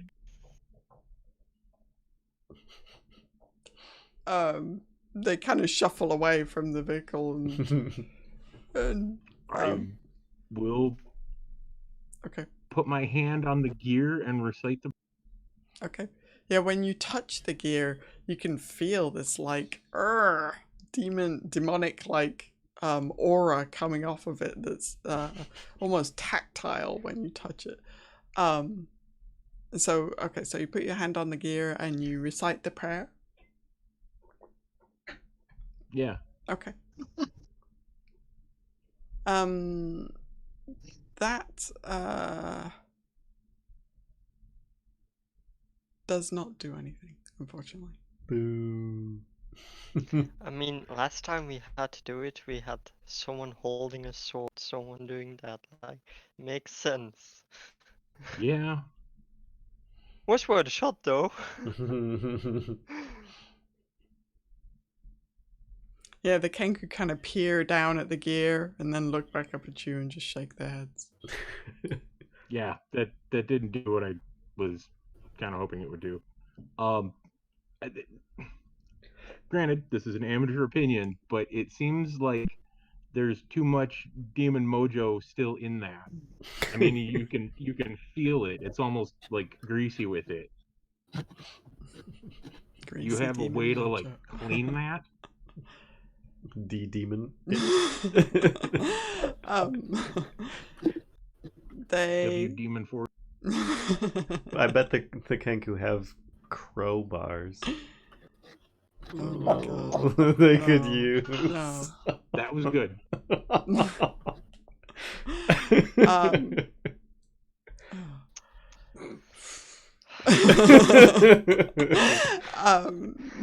So the Kenku were like, well, and in a woman's voice, the one says, "If you cast dispel magic,"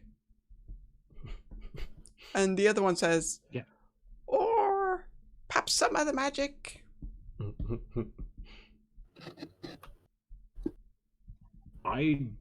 There's always arms of Hadar.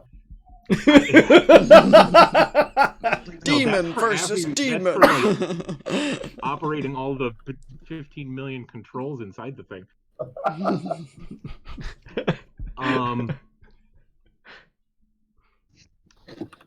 I don't know that I can. Like, that's not a spell I have on my list, so.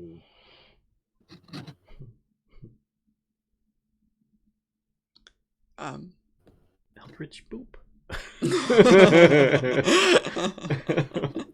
Yeah, I'm not sure that we want to. Here, there's too much demon mojo in that. Let's put more demon mojo into it, you know? Yeah, overload it. It makes perfect sense. Yeah, fight fire with fire, right?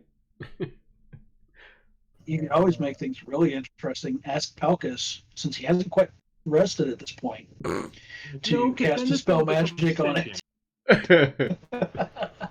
And there's no Do it. thing left I anymore. have to admit, I'm kind of curious to what would happen if he tried to cast Dispel on it and searched. We all die. Fireball and we lose our No, transport. I'd be watching from a great distance. At least No, 40 feet away. that's when they go and fix the other vehicle that's similarly not working, because this one now becomes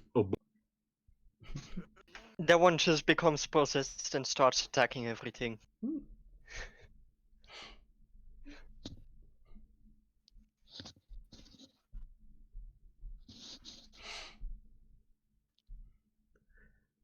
Decisions. She just well, goes, I don't have that spell. I don't have the ability to cast it, so that's kind of a dead end. well, they were whacking on it with a hammer. Why not? Does anyone have holy water? I don't. I think Grimm had that. Let me go find him. So I will go looking for Grimm. Yeah, Grimm is snoozing in the lean-to. Well, of course, he's out cold. His pack is sitting right there. You can almost see. I'm not gonna rob somebody. You gonna steal holy water? Nah. Just Depending on how much time has passed, he may not be asleep yet, because he would have meditated the first hour. Just leave an IOU note. Hours on past, so getting his attention wouldn't be that hard. Yeah, I will try and get his attention. I'm not gonna be like, you know, the brass band coming through, but you know, hey, are you awake?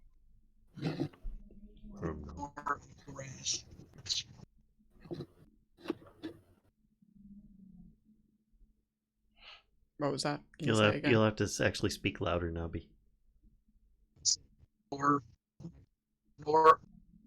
see, read flashing. I said ignore Ray's comments in the chat.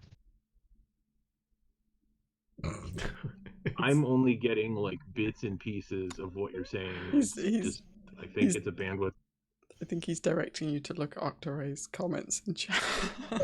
Oh. Don't follow his suggestion. Oh, don't. Okay. Don't. Sorry. Oh. We almost have mayonnaise. My internet's been twitchy all afternoon, so Yeah, no worries.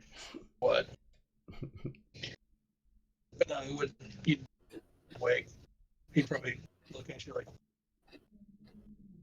He said, "What do you want?" Can I get one of those? Can I get one of those skins of holy water? Apparently, one of the parts that they're trying to use to fix this thing out here is still a little too.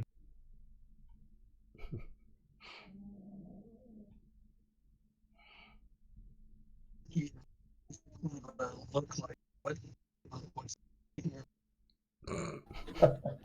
I think he said it'll cost you 2 bits, and I want one of your horns. I might have miscalculated on that translation.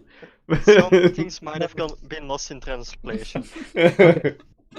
See if I can keep this. Lost in transmission, at least. You get a look like I don't know what the hell you're talking about. Here, way. You had thank to keep you. the water skin. And I will. Old 2 demon. Yeah, I don't even want to. What do you think they use for raw materials in this place? Red cap. By It's the not taste like of the there's a street. Napa down the street. Red cap stew. So, yeah, I will head back out to the Kenku, and do you think holy water would have any? Kenku kind of gestures to the part, like, go ahead, kind of thing. Like, I will pop the cork and squirt it down, I guess. there's this incredible hiss as you like drench the thing in holy water, and just the like steam is like almost malevolent, the amount of steam that comes off this Steam. yeah. And when you kind of, the Kenku are like wafting it away, trying to like see down in there, and they're like, ah, and it worked. Cool. No, it's not a demon. And they one of them kind of reaches up into like if you imagine this thing having like a cockpit or something like that, and you can't see what it does, but it does something up there, and you hear this like rumble from inside this thing, and as it like this rumble kind of spreads like throughout all the parts, you hear everything kind of coming to life in this infernal vehicle, and it makes its way to the part that you're looking at, and suddenly like this gear just kicks into motion and spins freely, and the Kenku kind of grab each other by like the shoulders and do this little dance around, like they're so happy. And then they kind of grab you, like they're trying to suck you into the dance as well, like and they're just like spinning in circles. I dive right in. Oh boy. And one of them says like, Mad Maggie will be so happy. Probably in a red cap voice. I mean, is that all that this one needed, or is there more that this? One of them says, in kind of an old man's voice, just a few minor tweaks and it will be good as new. Well, I'm happy I could help. Stay a while and listen. I wasn't going for Decky Came, but whatever. So yeah, they kind of it seems like they're kind of inspecting everything over the vehicle now, and that's when you see Mickey kind of like he's Mad Maggie isn't there. He seems to be kind of wandering a bit aimlessly around. More than before. And he's doing this thing, where he kind of takes a step and then and and he does this hop like every time he takes a step and does this little groan. Jeez.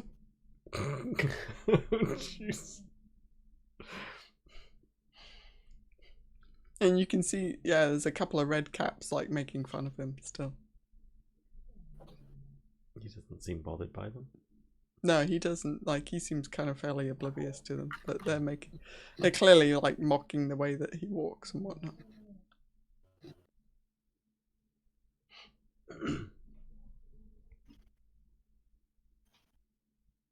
And he's just kind of meandering. Mm-hmm. He doesn't seem to have a particular destination in mind.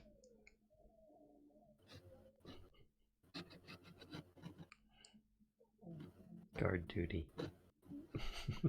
Well, this is just it's reminded me of like all the side quests, like in Fallout, where you get to a new town and there's like, oh, I need one of these things. Oh, I just happen to have one of those things. Here you go. And then you go talk to the next guy, and it's like, oh, I need one of these things.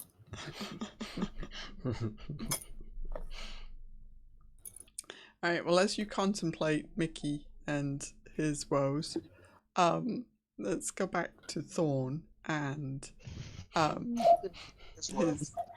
his heartburn. Delightful dinner. So you're finding it kind of like it's almost like it's uncomfortable to stay seated. Like it's like this burning inside your belly is like not feeling so good, and you're kind of contemplating doing something about it when in through the door kind of floats this skull. It is a well, actually, here I happen to have a handout. Who would have guessed? All right. I have a handout. Bingo! I'm running out of space to put these, but I'm okay with that. Ooh. Cool. Oh, this Yeah. one is loading. Oh. That's evil. Not as impressive. And his teeth kind of chatter. I'll hold up a hand with and go, good evening. And it kind of floats a little bit closer to you and says, "Good evening." Jesus. I'm not sure if he's I'm hallucinating Thorn, at and this this is point. most of the Mist Wool. Can we be of service? He says, it is a pleasure to meet you, Thorn. My name is Barnabas. Barnabas. Yes. A pleasure. Wait a minute. I'm just remembering an NPC from a different RPG named Barnabas, and that was one really weird. And we're not at a weird spot right now? I mean, a floating skull that somehow can talk. Yeah, well, the other one was a talking dog that turned out to be a god, Whatever. or part of a god. It's fine.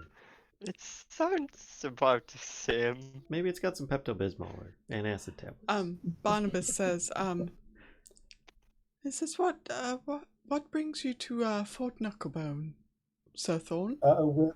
We're following a little floating elephant. He says, that sounds about right, yes.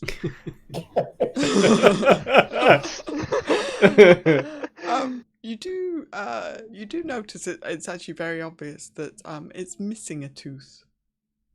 It has all of its teeth except one of the front ones just gone. Well, I'm not going to call attention to it. That'd be rude. Right. Yes, it's an interesting place. It doesn't seem to be especially devilish or demonic. He says, well, And he kind of, there's this like pause, and you see like. Kind of skull shrug. I mean, he's got these kind of glowy spheres for eyes, right? And you see like they're kind of like wandering around the room, and then he says, "Oh, good evening. My name is Barnabas."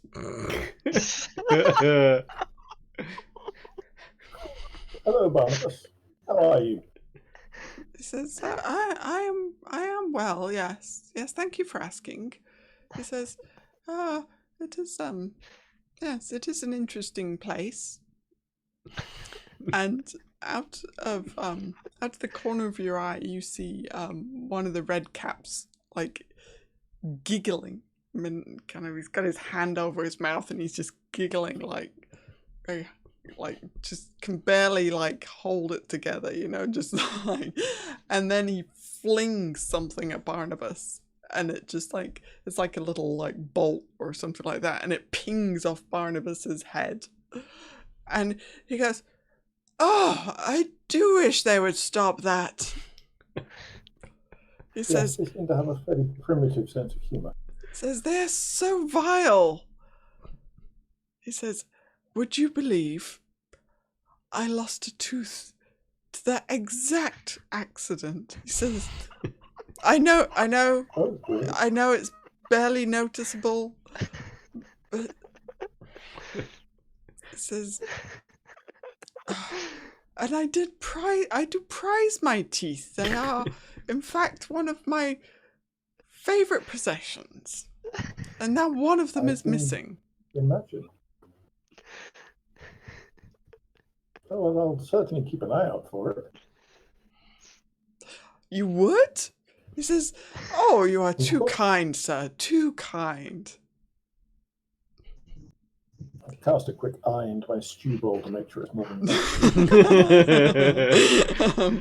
Yeah, you don't see it there. No. He says, "You know, I am sure that those little bastards have stolen it."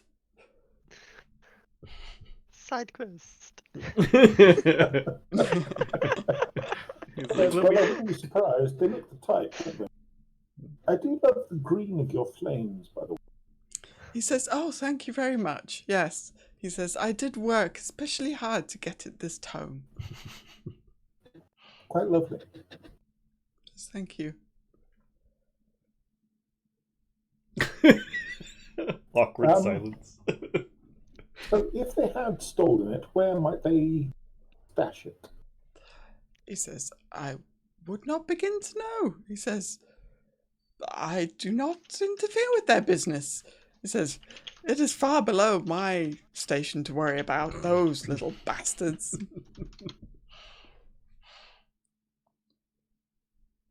Well, we shall see what we can do. He says, Maybe you could have a tooth fashioned out of gold in the meantime.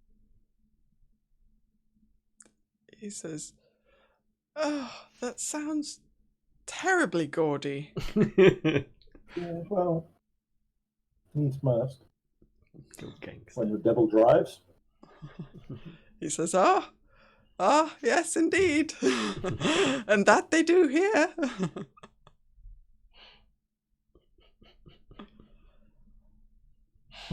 And then he kind How of long like, have you been in this place, friend Barnabas? he says, "Well, it was many... Have you met Mad Maggie yet?" Yes, she's quite the character. Indeed, yes. Yes. Her manners are a little questionable sometimes, but not too bad for all things considered. I mean, she seemed quite reasonable for the area. Sort of. He says, "Did you eat that?" He says, looking down at the ball. Quite spicy. Indeed. He says, "Well, I think I'll take my leave. Good luck to you. So-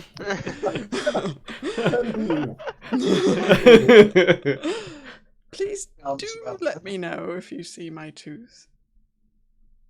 I promise we will keep an eye out for it. Very good. And with that, he kind of floats away, heads towards the door. Heads. Once he's through the door, Thorn will just sit there and shake his head in broad perplexity at everything.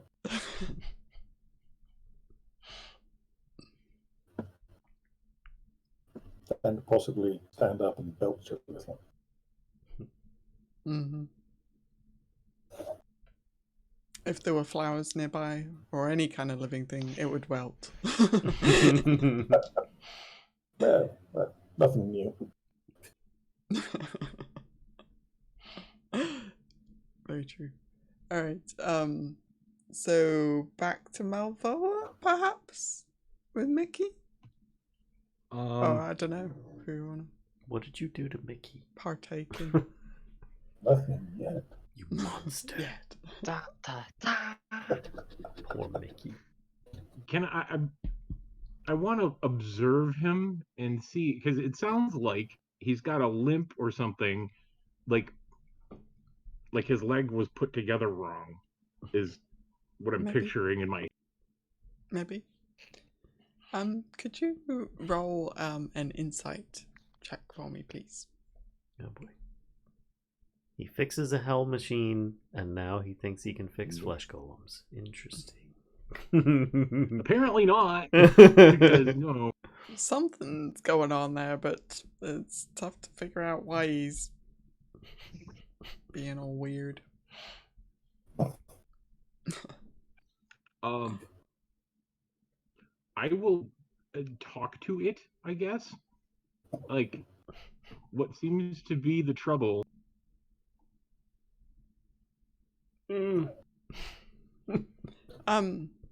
Yeah, he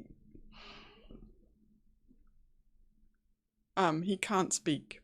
Clearly. He has what looks It's like a little. A giant worm stuck in his mouth. Right. yep. Well, it looks like, or potentially some other creature's large intestine. I don't know. Could be either. Worm sounds less gross.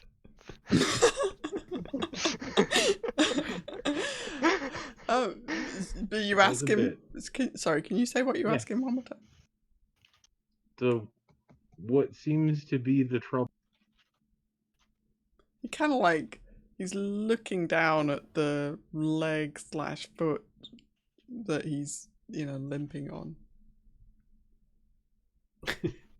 He lifts it. There's like a red cap, like underneath. He's got a red Just squashed One on of those little. That would be hilarious. I will try and take a more specific look at the. Okay. Maybe make a perception check.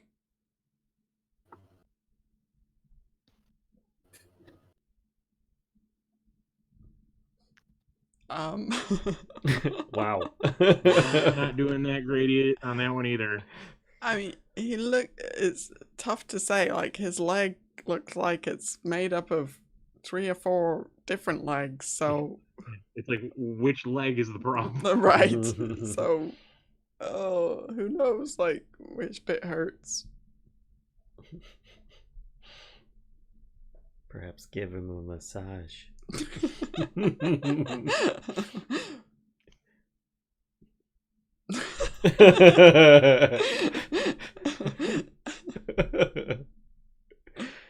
Squirt him down with holy water. Oh no! Do you really? No. Okay. I have something to say about I that. think that would wear out our welcome really fast. Yeah, maybe. Arms of a Darshiatsu.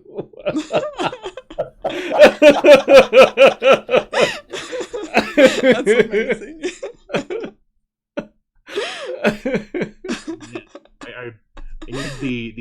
reverse massage metamagic feat for Grasp of Hadar. Or Hunger, sorry. Grasp of Hadar is a different. Close enough. It's like, it doesn't do any damage, it just beats the crap out of you.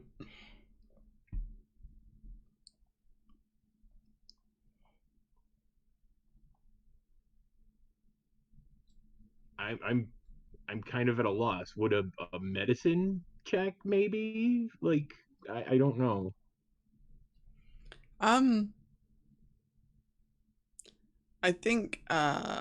I think you just need to take a closer look, like examine the limb in question. Get in there. Well, that's what I thought we were doing. Well, he's standing on it right now, so. Oh, well, is there somewhere he could, like, sit down and not have his weight on? I mean, there's piles of junk all over the place. Yeah. So you could definitely take a seat on some of that. Well, let's try and communicate that to him. It seems like he understands, he just can't respond because he's not. Yeah, definitely. He'll kind of like if you seem to be taking an interest in, obviously you're taking an interest in his leg and like looking it up and down and whatnot.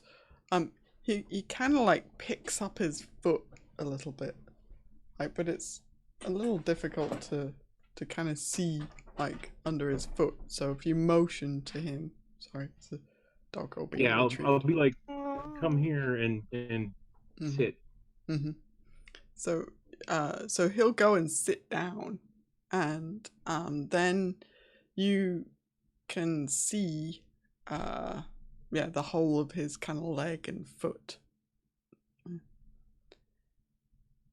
And and there's a tooth stuck in it. This ever since the conversation with Barnabas, that's kind of where my mind is. It's like he stepped on it and it's stuck now, and he can't get it out because he can't tell somebody, hey, pull this thing out of my... So there is not a tooth, but there is a big chunk of bone lodged in his foot. And he just doesn't seem to be able to, like, his leg doesn't articulate like that. Like, it doesn't bend that way for him to be able to reach and, like, get it. Like, he just can't reach the bottom of his foot the way that he's constructed. Yeah. Well, it looks like you stepped on a bone that is now stuck in your... I can try and pull it out, but it's gonna hurt. It's your foot. What do you want me to do? He nods his head. Okay. Its mouth is like occupied, right? It's not like... Because I'm like, let me get you a stick or something to bite down on, because this is gonna hurt like a... Yeah, I mean... He's got a worm to bite down on. Yeah, he's got this thing. You're not quite sure what it is. And you're not quite sure if it's in his mouth or stitched to the inside of his mouth. It's really gross. Inhuman centipede. Yeah, exactly. Stick to the bone in the foot.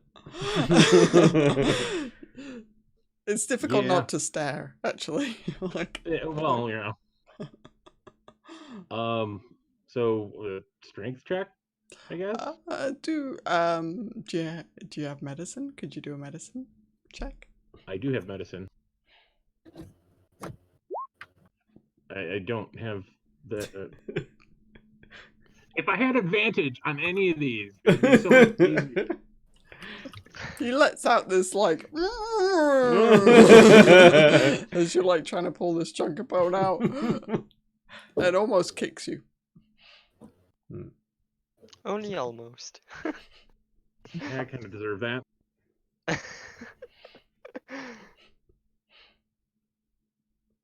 Sprinkle of holy water. Come out like no business.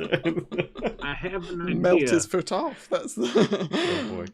Mickey, It's gonna say the wait bed. here. I'm gonna go get the Kenku guys. One's got a hammer. Wow, suddenly we're Just tap that through.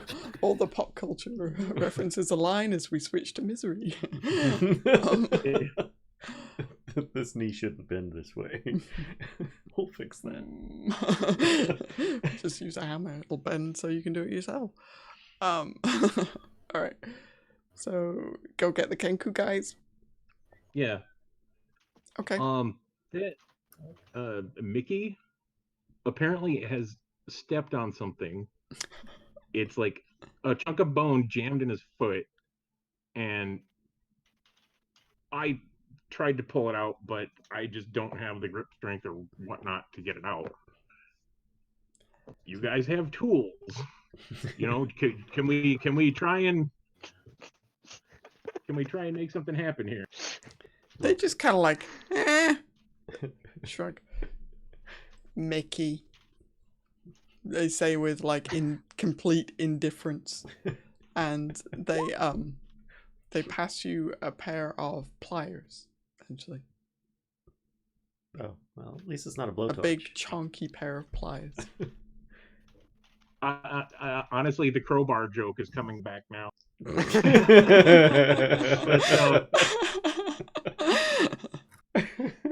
I will. I mean, does this look like big enough? Because I guess I didn't quite get a grasp of how big of a bone compared to how big of a foot. I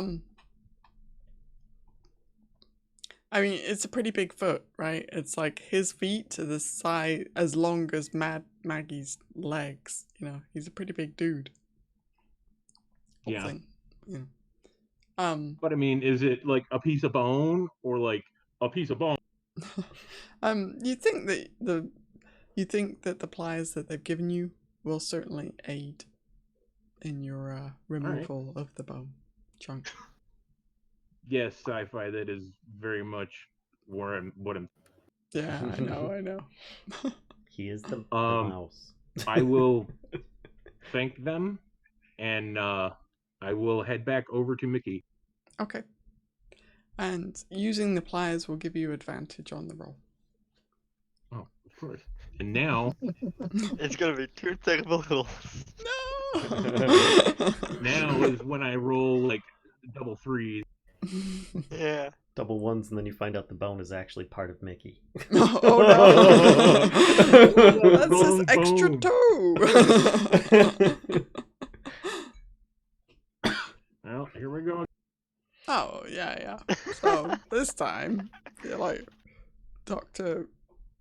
I don't know. Anyway, Dr. Malvola at your service, and remove the chunk of bone and. Well, he's just finishing all the side quests, isn't he? I know. Right? Yeah. Just racking up. Except the tooth one. So yeah, the chunk of bone comes out quite easily now, and Mickey kind of flexes his foot a bit and nods in approval.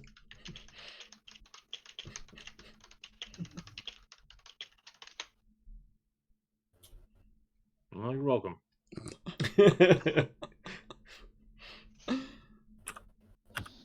Jams the bone back in. He stands up and does that thing where you jump and you clip your heels together.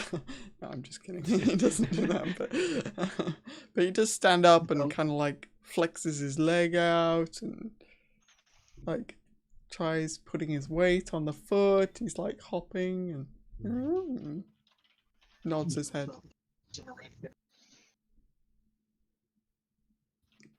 Yeah, I think it's probably time to head back to the room they let us.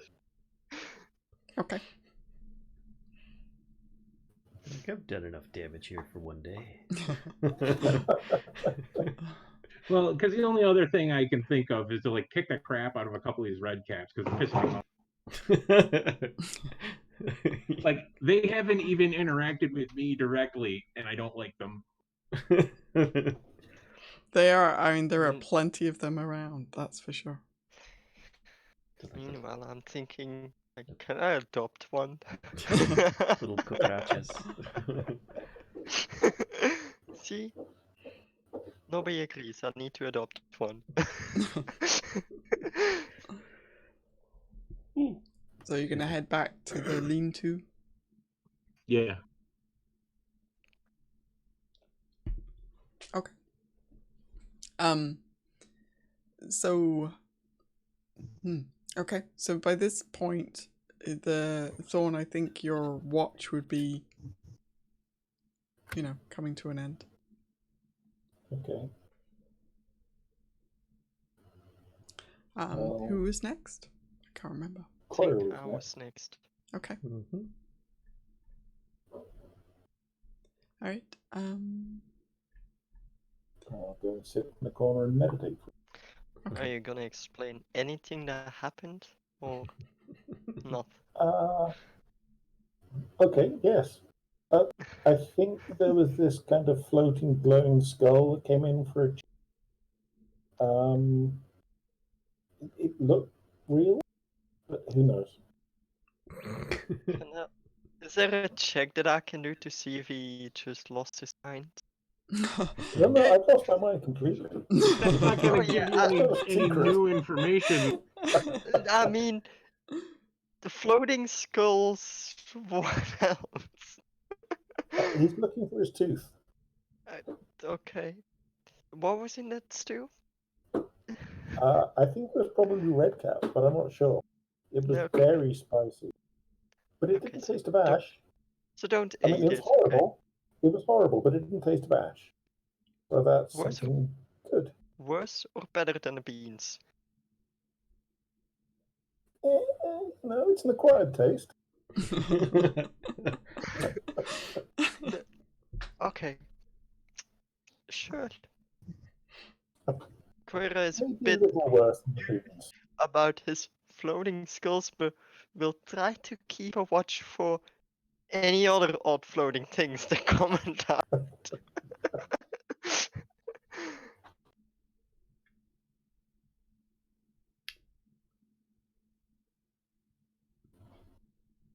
Okay. So,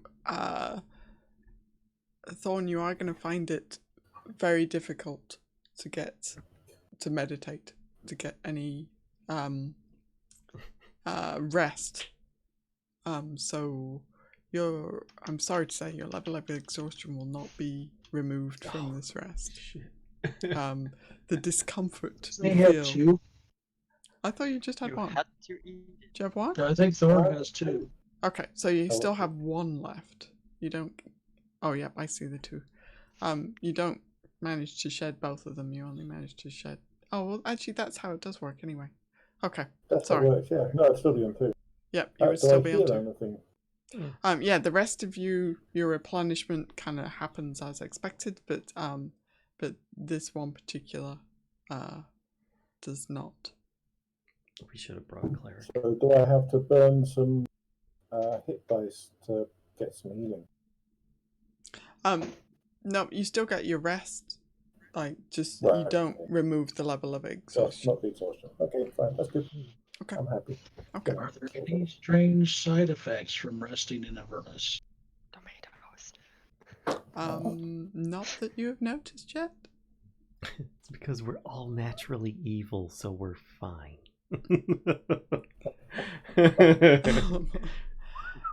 Coyra's the worst of us. I'm not evil. I'm sweet and innocent. Okay, so you're trying to rest. Malvola is returning. Coyra is doing watch. Malvola, are you sleeping at this point? Are you trying to rest? Are you just hanging out, or? Yeah, I would probably be trying to actually get into the rest period. Okay. All right. So Coyra, you're kind of sitting. You're the only one awake. And some time kind of passes. There's this empty bowl of whatever disgusting gunk that Thorn just ate. And it wanders out of the room. Grows legs and scuttles away. No, but so this red cap does kind of come, enters the lean-to, and it looks like he's there to kind of collect this bowl, right? So he kind of like, and he's kind of like hunched down a little bit, and he's squinting at you, Coyra, like he's not sure what to make of you, and he kind of scuttles forward a little bit, and then reaches out to take the bowl. It's like he's waiting for you to like slap his hand or something. Takes the bowl. Coyra just tells him, take it. Okay. Takes But the bowl. don't throw it. Doesn't throw it, but he's like looking at you like untrustingly. And then kind of like straightens up a bit. He stands there, he's got his bowl under his arm. Oh, he's kind of like looking at you. Kind of like looks you up and down a little bit. And then he reaches into like a side pouch that, you know, he's got in his little vest or whatever, and brings something out and looks at it and looks at you, and then holds it out to you. He's got his hand, he's got it like in his hand, closed, and he's like holding his hand out to you. Since I don't trust these things at all, the Coyra also thinks they're quite adorable, and she loves a little bit mischievousness. She holds her hand forwards to see what's happened or see what is in it, but she's prepared to whack whatever is in it just in case it tries to attack her. Okay. She's ready Alright. to defend herself. Yeah, so he holds his hand out like this, and he looks at you and kind of raises his eyebrows, and then opens his hand and drops into your hand a severed finger. And then he looks quite happy with himself. He's got his bowl under his arm, and he kind of like trots out the room, you know, and just kind of leaves leaves the lead-to. Not the weirdest thing I've seen today. She puts the finger on the table. Okay. What She's kind? not gonna do much with the finger. Yeah, what finger is it? What kind of race as well? It looks humanoid finger, but you're not sure like which finger it is. But it does look like it's not a red cap finger. It doesn't look small enough to be a red cap finger. It looks larger than a red cap finger, and it's like a bit mummified. You know, it's not fresh. Okay. I was like worried one of us was gonna wake up a little bit lighter. 1 digit less. Yes. Frodo with the Let's say 9 I don't fingers. recognize the finger. So I'm so tempted to throw a little furball on the ground, see what comes out, and just have a look. If it's a small animal, a little thing to play around with while I'm waiting. or it could be another Or warthog. it's a giant elk. Exactly. No, or it's a giant elk. Like, The elk would be like, what Good the dog. fuck did you bring me into? Coyra is actually looking at those balls and she decides against it. And before a giant elk appears, and yeah, she has some explaining to do then. Okay, She actually doesn't. okay.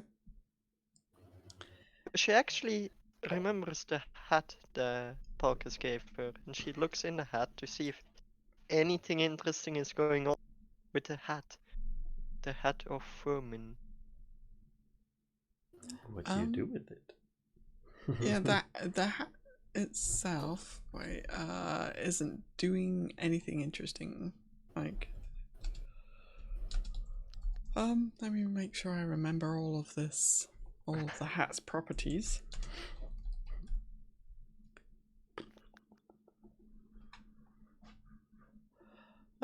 Sorry, it's been a while since I looked at that one. No worries.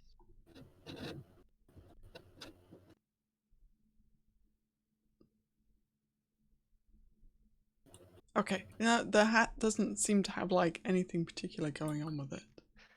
But she remembers Palkas saying, if you feel lonely, reach into it, I think it was. Did I write it down? Please say I remember. Yeah, if you feel lonely, reach into the hat. So she reaches into the hat, a little bit questioning what it's gonna do. Okay. She's a little bit bored.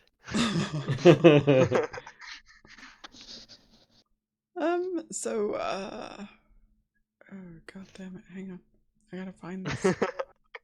I've got it here. I thought that hat was the thing with the fur balls in it. No, the furball thing is something different. The hat of vermin was something Palkas gave Yeah, I her, was looking at this. and he gave the description: if you feel lonely, reach into the hat. And so, The furball thing is the thing he got as his, or thing she got as. From Candlekeep, Mhm. I think it was.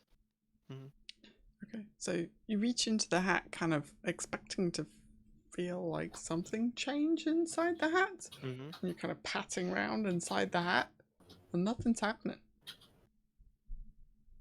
Coyra just shrugs and is like, I think it's broke. I'll ask Palkas later. Okay. And she takes out her bubble pipe and starts blowing bubbles again. Okay. So you've been sitting there kind of blowing bubbles for a little while, and the door on the lean-to is like yanked open, and and this will probably kind of wake everybody up, or stirs you from your rest a little bit, because in comes this little kind of group of red caps, and one of them is the one that was picking up the bowl earlier, and he points at, hang on, let me check one thing really quick. They kind of march over to you, and in common he says to his companions, "Look, there it is! She stole it, plain as day!" And he's pointing at the severed finger. Coyra just goes, you want the finger back that you gave to me? You can have it. I have no need for it. She hands it over like, take it. He says, and he kind of like looks at you, and you see like the glint in his eye, and then he looks back at his friends. "See, now we've caught her in her theft. She doesn't want to, she's not admitting to it. Of course she won't. And of course she's trying to give it back. She's guilty." And his friends are like, "Oh yes, you can't trust them. Nope, she stole it. I know she did." How many of them are Coyra there? just lays the finger on the ground. Little things. Still want to adopt one though. Yeah, there's like 4 of them, and yeah, and the one who gave you the finger kind of snatches the finger up and says, Who gave you the finger? yeah. Says, "Well," and then he turns to his kind of comrades and says, "We should tell Maggie." And he's like, looks at you like what you gonna do about it, kind of thing. Go ahead. I won't stop you. He says to his friends, "See, she's admitting she's guilty now. Let's go and tell Maggie." And he kind of like looks at you. What was that? Sorry. I said, "Is this woken me and the rest of us up?" Yes. I didn't catch that. Well, It's not Coyra like just- it's not disturbing your rest enough to like where you won't lose the benefits of it, but you're definitely awake. Like these red caps are like not being quiet at all. Coyra just thinks, I think Maggie knows that these things always up to something. It will be fine. Palkas has got one eye open. He hasn't I'll moved. call out. I'll call out. Do you really think that Mad Maggie can't see the truth? Go ahead, run to her, bring her wrath down upon you. The leader of this little pack will say something like, "We don't care what this one says." Kind of points, and he's pointing at Thorn, looking at the rest of his friends. Typical early.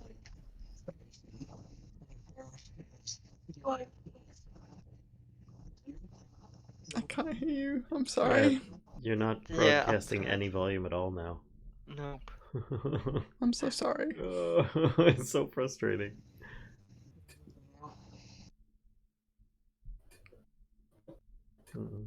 Nothing. Maybe type it in chat. How many of them are there? 4. 4, I think she said. Mm. Just enough to fit into a watery sphere. I mean, my ball fur sounds a lot more tempting now. Imagine if it's a panther that comes out of it. Mhm. Yeah. Mhm. Or a dire wolf. Yeah. Heck, even a boar.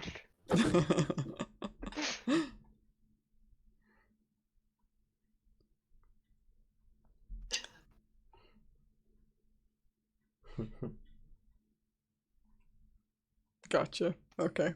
So Grimm Okay. is threatening the red caps with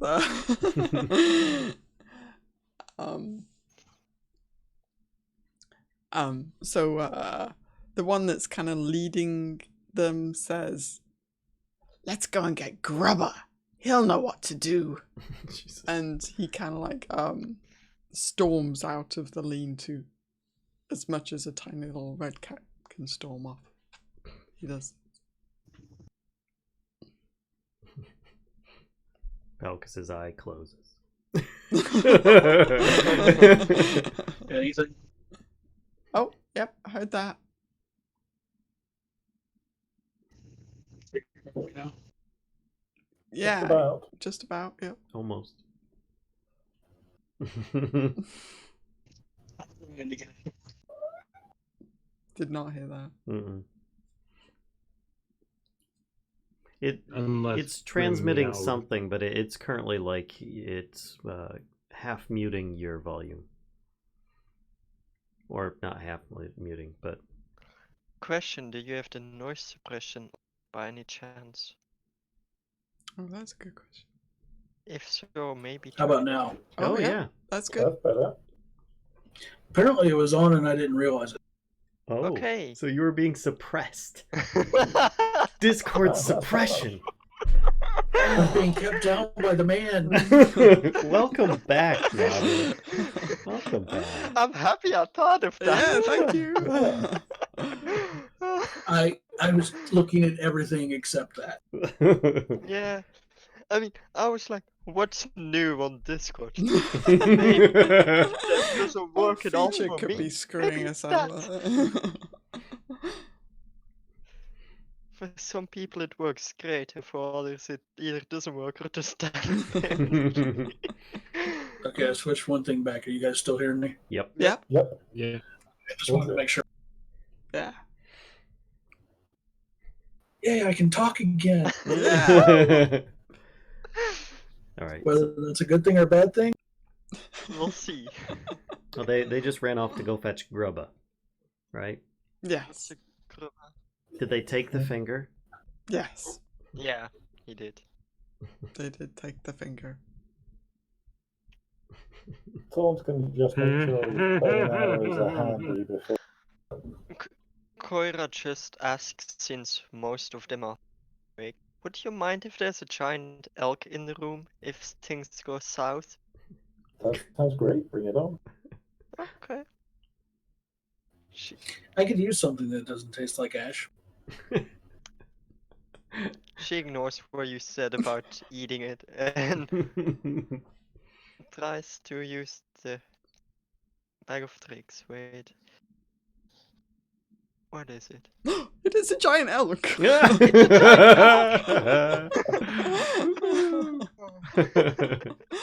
She won.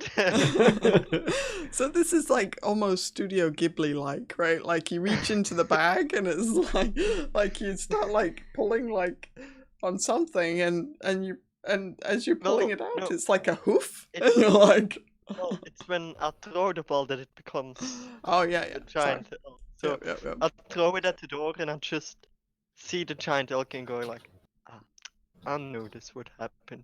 Anyway, those red cap things, if they come in, you can play with them. The giant elk stands kind of like taking in its surroundings for a moment and then just kind of like stands facing the door. I want to know who the back end is facing toward. All of us. Yeah, I was It's going an to say, elk. it's enough space that it's kind of facing all of you, actually. Yeah, and sure enough, about like 10-15 minutes pass by, and you hear the creak of the lean-to door opening again, and then you don't even really see them very much. Maybe you can see their little hats, just around the elk or something like that. But this shriek, they let out this shriek, and then there's this like little mini stampede as they run away. So, yes, giant elk. You don't mess with it. It's in the same category as an ogre. No, sorry, fire giant. But wait, I have A giant stupid elk? question. Yes. Is there a way that I I can mean, add just to a the bag? normal elk is terrifying. Can I add somewhere how many times the bag of tricks can be used? Or do I have to put it in a bio stuff? Yeah. Because it can be used 3 times each night, day basically. Unless we put it With aside. the amazing little roll thing you made for me. In Doesn't the show that. description that when you rolled, it says once 3 fuzzy objects have been pulled from the bag, it can't be used again until the next dawn. Oh yeah, so you I get know, but if there's a way for me to easily keep track of it. Yes. Oh, God. You could use the ammunition counter thing, the class resource on the right-hand side of your character sheet. Mm-hmm. Good call. Thank you. I would not have thought of that. Yeah, me neither. You can add more of those boxes if you need them as well. Yeah. I managed to add another one for second level spells somehow. Yeah, I use them for wild surges and other things like that. So you can also change the name of it by clicking on the words class resource to put in whatever you want. Yeah, I just did this. I think this is what. Stupid light show. Do you mind if I read this little paragraph on giant elks? No, go ahead. The majestic giant elk is rare to the point that its appearance is often taken as a foreshadowing of an important event, such as the birth of a king. Legends tell of gods that take the form of giant elk when visiting the material plane. Many cultures therefore believe that to hunt these creatures is to invite divine wrath. So it is just like Studio Ghibli.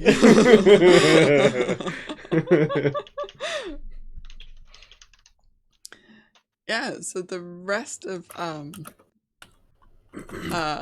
yeah, for sure. The rest of the watch passes without any further interruption from red caps. So yeah. Bye Grubba. And this is a roll, ignore it, it's just to see if it works. Okay. Much better. 2 giant elks! 2 giant elks! It's just to see if the name worked. Alright, so, and, right, whose watch is next? I can't remember who was taking. Palkas, you're taking last? Yeah, Palkas. Okay. Yeah, and Palkas, so you guys swap out watches. Anything happen? And yeah, the goblin things came in, tried to frame me. So now we have a giant elk that toys if they try to do anything stupid again. Thank you. You're welcome. Have good dreams. I'll tell the elk to listen to Palkas if that's possible. Is it a possibility? Yeah, I mean, you can tell it's friendly to you and your companions. So Then I'll tell it to listen to Palkas. okay. All right. So Palkas, your watch actually passes without any kind of interruption. There's no Kenku needing things fixed, no golems with bones in their feet, or Nice. No red caps that try to enter. nope, none of that, none of those shenanigans. Would you have asked Palkas about the hat? I will do that after the rest. Okay.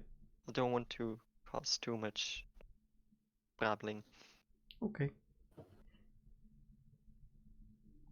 Palkas just sits quietly, has his hat off. Doesn't really do much, just waits and Hat. listens. I thought you said Reacquires his tides of chaos. Indeed. Yeah. Among other things. Yay, no automatic surge. Damn it.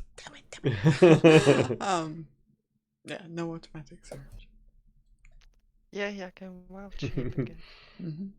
Yeah, so you all are well rested. Hooray! And back to normal except for Thorn. Suffering from burning Who has the weakness of sensations. stuffing things in his mouth when he shouldn't. I mean, That's it's means either- never going to live. he either stabs things or he eats things. It's like, It's a very primal existence. I mean, for science, really. Kebab. actually, will you stab things and then eat them too, or? If necessary. But it's better if someone else will take them away and butcher them and cook them first. But, Okay. you know, how do you think I know what Hobbit tastes like?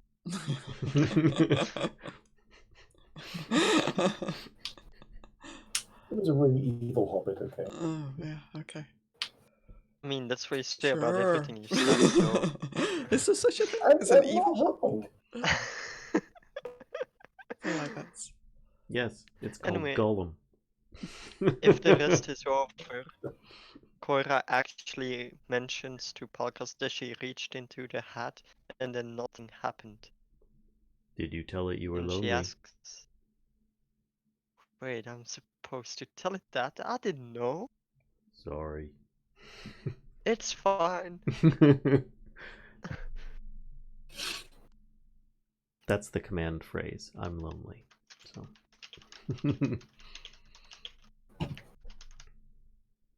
I'll try to remember that. I thought it was broken. Okay. So, anything else anybody wants to do in this? You seem to have a little extra time. Mad Maggie has not shown up yet. I want to talk to Clonk about his hammer. if it's visible on him, it looks shiny in the picture. I'm a hammer man. You cannot have Clonk's hammer. I'm curious if he has the ability to make mine super duper. If it's as super duper as mine is. Well, you never know. He might have a spare laying around. Right. He's got a lot of tools. By the way, random question out of character. I see this in my character sheet. What is that? It's an item. It's something that you use to focus on when casting spells. Oh, okay. Thank you. Mm-hmm. So you're going looking for Clonk and his hammer?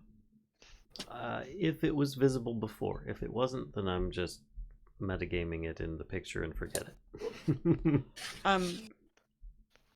Yeah, I mean, it would have been in amongst, like, he was wearing quite a few more tools than that picture had.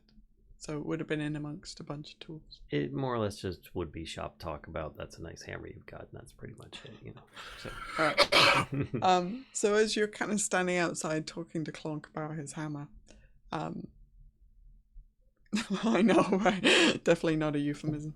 Then you see Mad Maggie approaching, actually, and she looks like she means business. Oh, like she's on a mission. She's still kind of doing like, you know, an old lady kind of shuffle along, but she's doing it with a purpose. Okay. So she's heading into the lean-to. She's stitching Mickey in that picture? What? She's stitching Mickey in that picture. What? Why would Is she she? do such a thing? Why would she do She also has ravens called pins and needles. She is stitching. That's pretty sweet. Okay. She was just putting his arm back on. Just a small repair. Sometimes you need to. Alright, so Maggie approaches and yeah, she'll kind of walk into the lean-to. Palkas, are you Oh yeah, she is. are you joining the rest of the group, or are you gonna hang out with Clock? No, I'll join the rest of the group. Okay. Definitely want to be there for Lulu's sacrifice. I mean, exploratory surgery. Whatever it is. Rip Lulu. So Mad Maggie will say, well, I hope you all rested well, because I didn't get much rest. I was busy preparing, but I am ready whenever you are. Does she notice the giant elk in? Yeah. She'd be like, oh my, like when she, where Coyra did this just come says- from? Coyra just explains some of those red caps were starting to cause some issues, and I threw a little furball and it became this little creature. It's friendly though, don't worry. It only wants to play with red caps. She kind of like, And she's quite proud of it. she seems, when you're saying the red caps were up to mischief, she's like nodding her head and she's just kind of like it. And she walks up to the elk and she's kind of like putting her hands on its pelt. Oh yes, very fine. Is this staying here? She's, Sure. For a oh, little while. okay. I mean, it's gonna disappear anyway, so She's like, sure. she's like looking at its hooves and she's like looking at the big elk, you know, antlers. And, oh. So Yes. Coyra knows Well, that those creatures will and then disappear after a while, and if it dies, it also disappears. So either way, it's fine. she kind of like looks at you and says, so you're saying it's just gonna disappear? Well, she didn't say that. Oh, She okay. just thinks about that. All right. She Um, doesn't want to give too much info. so then Maggie's gonna be like, she's like patting this elk down, like checking out its like fur and whatnot, and she looks at you and then it's like, at first like she seems like impressed, and then she looks at you and she's like, oh well, I mean, if you want to leave it here, then I mean, you could do so, and actually I wouldn't charge you even. Coyra just says, that's fine. Just know if it dies, it might not go as you expect. She kind of, what does that mean? Coyra just says, I don't know exactly what it means, but that's what I've been told.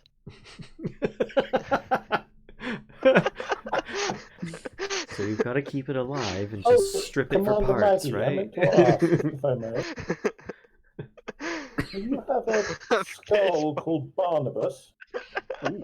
She says, oh, yes, Barnabas is around here somewhere. Oh, he is real. Great. Thank you. Coyra just See? says to Thorn, See, the I skull's real. apologize. I apologize for Okay. questioning your little sanity that you have. No, please question my sanity at every chance you have. That's my recommendation. She says, Good to know. Thank you. yes, and I understand you've been helping some of my, well, some of the other residents of Fort Knucklebone. Have we? Palkas just looks around confused. Huh? When did that happen? I was sleeping. What was the name of the guy that the red caps were gonna grab? Grubber? Grubba. Yeah, Coyra also asks about, what about Grubba? He was supposed to show up, but I think they got scared by a giant elk? What's a Grubba? She says, I have no idea. These red caps, is it one of the red caps, perhaps? I assume so, as they were gonna call Grubba. So you don't really have any personal value on these red cap guys. She's like, well, I mean, they're very helpful to have around, don't get me wrong. When you stack them up, they can change the light bulbs. It's really good. How many red caps does it take to change a light? Palkas says, "What's a light bulb?" What's a light bulb? What a question. But yes, we have. Well, I was helping the Kenku with their I don't know what you call that. Hell machine.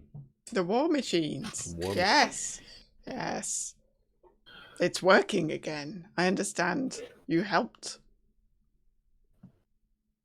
Mm. Yeah, there was a little. One of the parts had a little too much That's of a nice, storage. dear. That's Yeah. nice. She's like, just not even.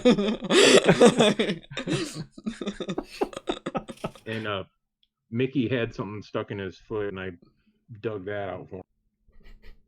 That's He's very not kind of you. moaning anymore. Yes, I did notice it was a lot quieter. I finally get a peace and quiet around here, except for these damn red caps. So, shall we? She says, kind of gesturing past the elk to the door.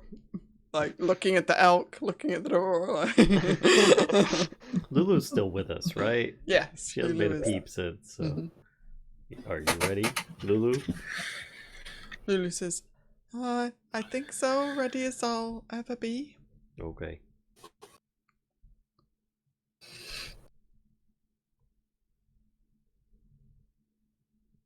Go for it.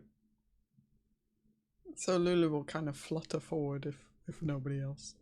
She's like, I'll be brave. We'll be right here. Maggie Is it says, happening here, or do we have to go somewhere else? no, come with me, we'll need all of you. Okay, We'll, fine. we'll be right there. Oh, Are you? keep an eye out for a tooth, everyone. Okay. Maggie kind of like, huh? Sure, And then just, sure. I'll try my best. The skull's missing a tooth. I promised that we'd look, or at least keep an eye out. So are you all kind of going with her, with Yeah. Maggie? Yeah. Yeah. Okay. All right. So Maggie takes you out of like the lean-to where you were and into a completely different lean-to. Over there. Exactly. Swap lean-tos. And she's got this kind of area set up, right? She's got a circle drawn in kind of the sandy covering of the ground inside this area.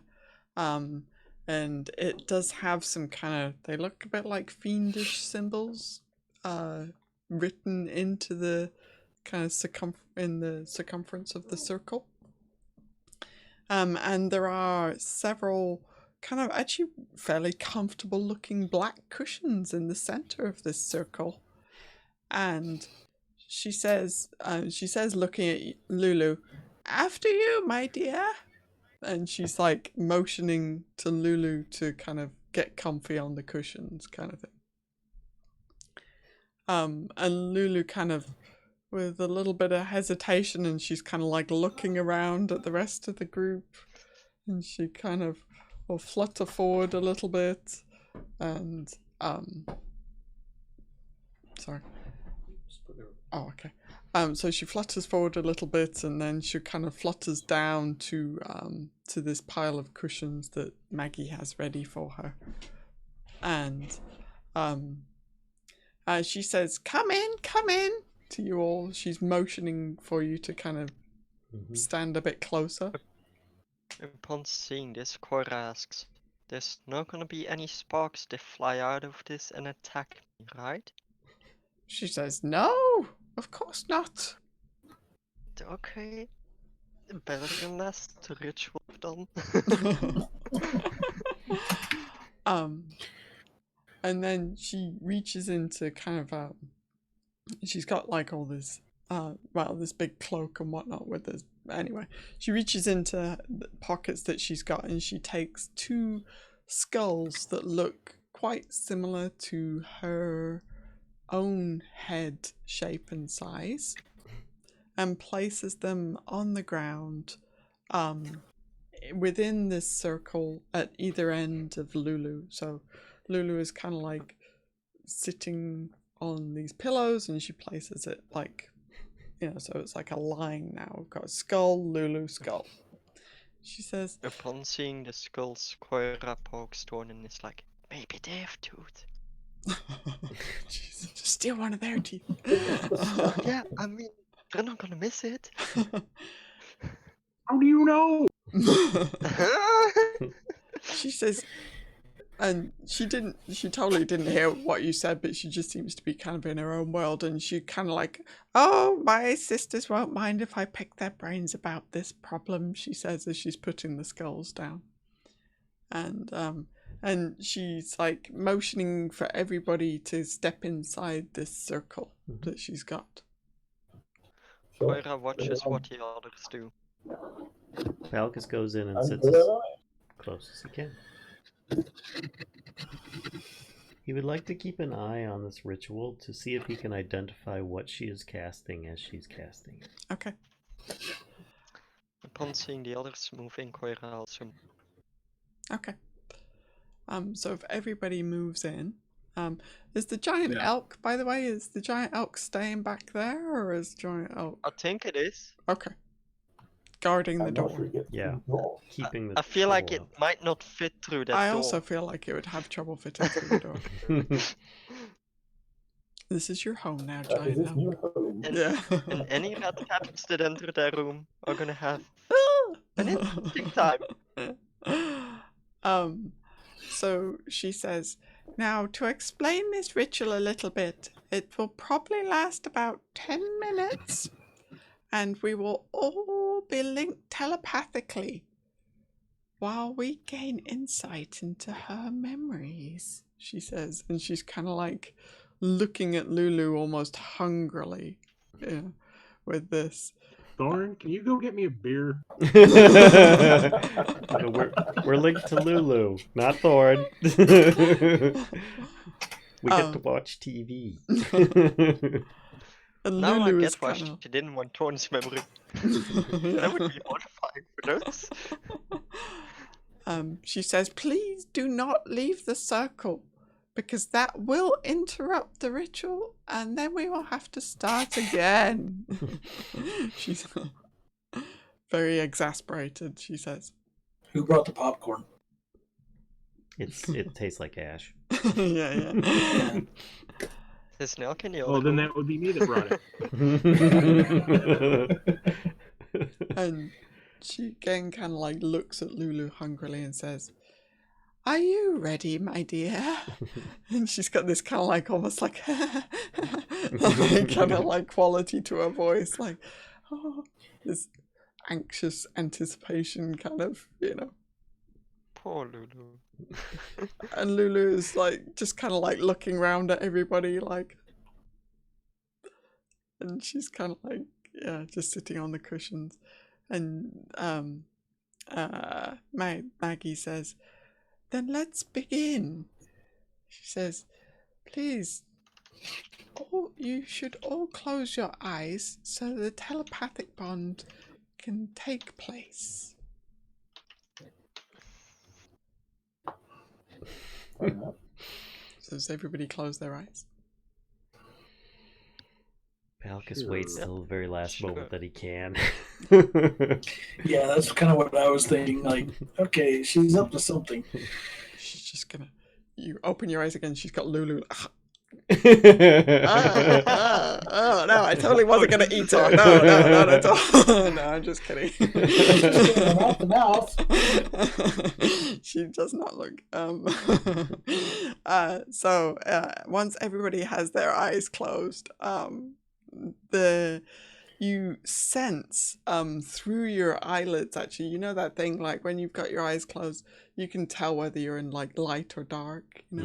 So through your eyelids, you sense this like bright flash of light, and then there's just darkness, and a tingling sensation creeps over your bodies as vibrant rainbows begin to appear within your mind, and you begin to see Lulu's first memories unfold. And that's where we'll leave it. We will see what Lulu remembers next week. Nice cliffhanger. She's looking up at Mama and Daddy Holifan. Oh boy, this is going to be a long session. Yeah. And when I wasn't expecting it to be like therapy. I was at the movie theater and I made these sounds like I don't have popcorns, but I have me. Oh. Alright, I don't even want to get into that discussion. Alright, thanks everybody for coming out for another episode of D&D 5th Edition Descent into Avernus. Tune in next time and maybe we'll find out more about what in the heck we're doing here. Yeah, thank you everyone. Descending into Lulu. Yes. Duh. Descending into Lulu's memories. Don't forget we do have Dungeons & Dragons tomorrow. As we well do. for the other campaign. Fate of Cimmerian. Yep. So tune in then for more. See you then. Bye. Bye. Bye. That's it.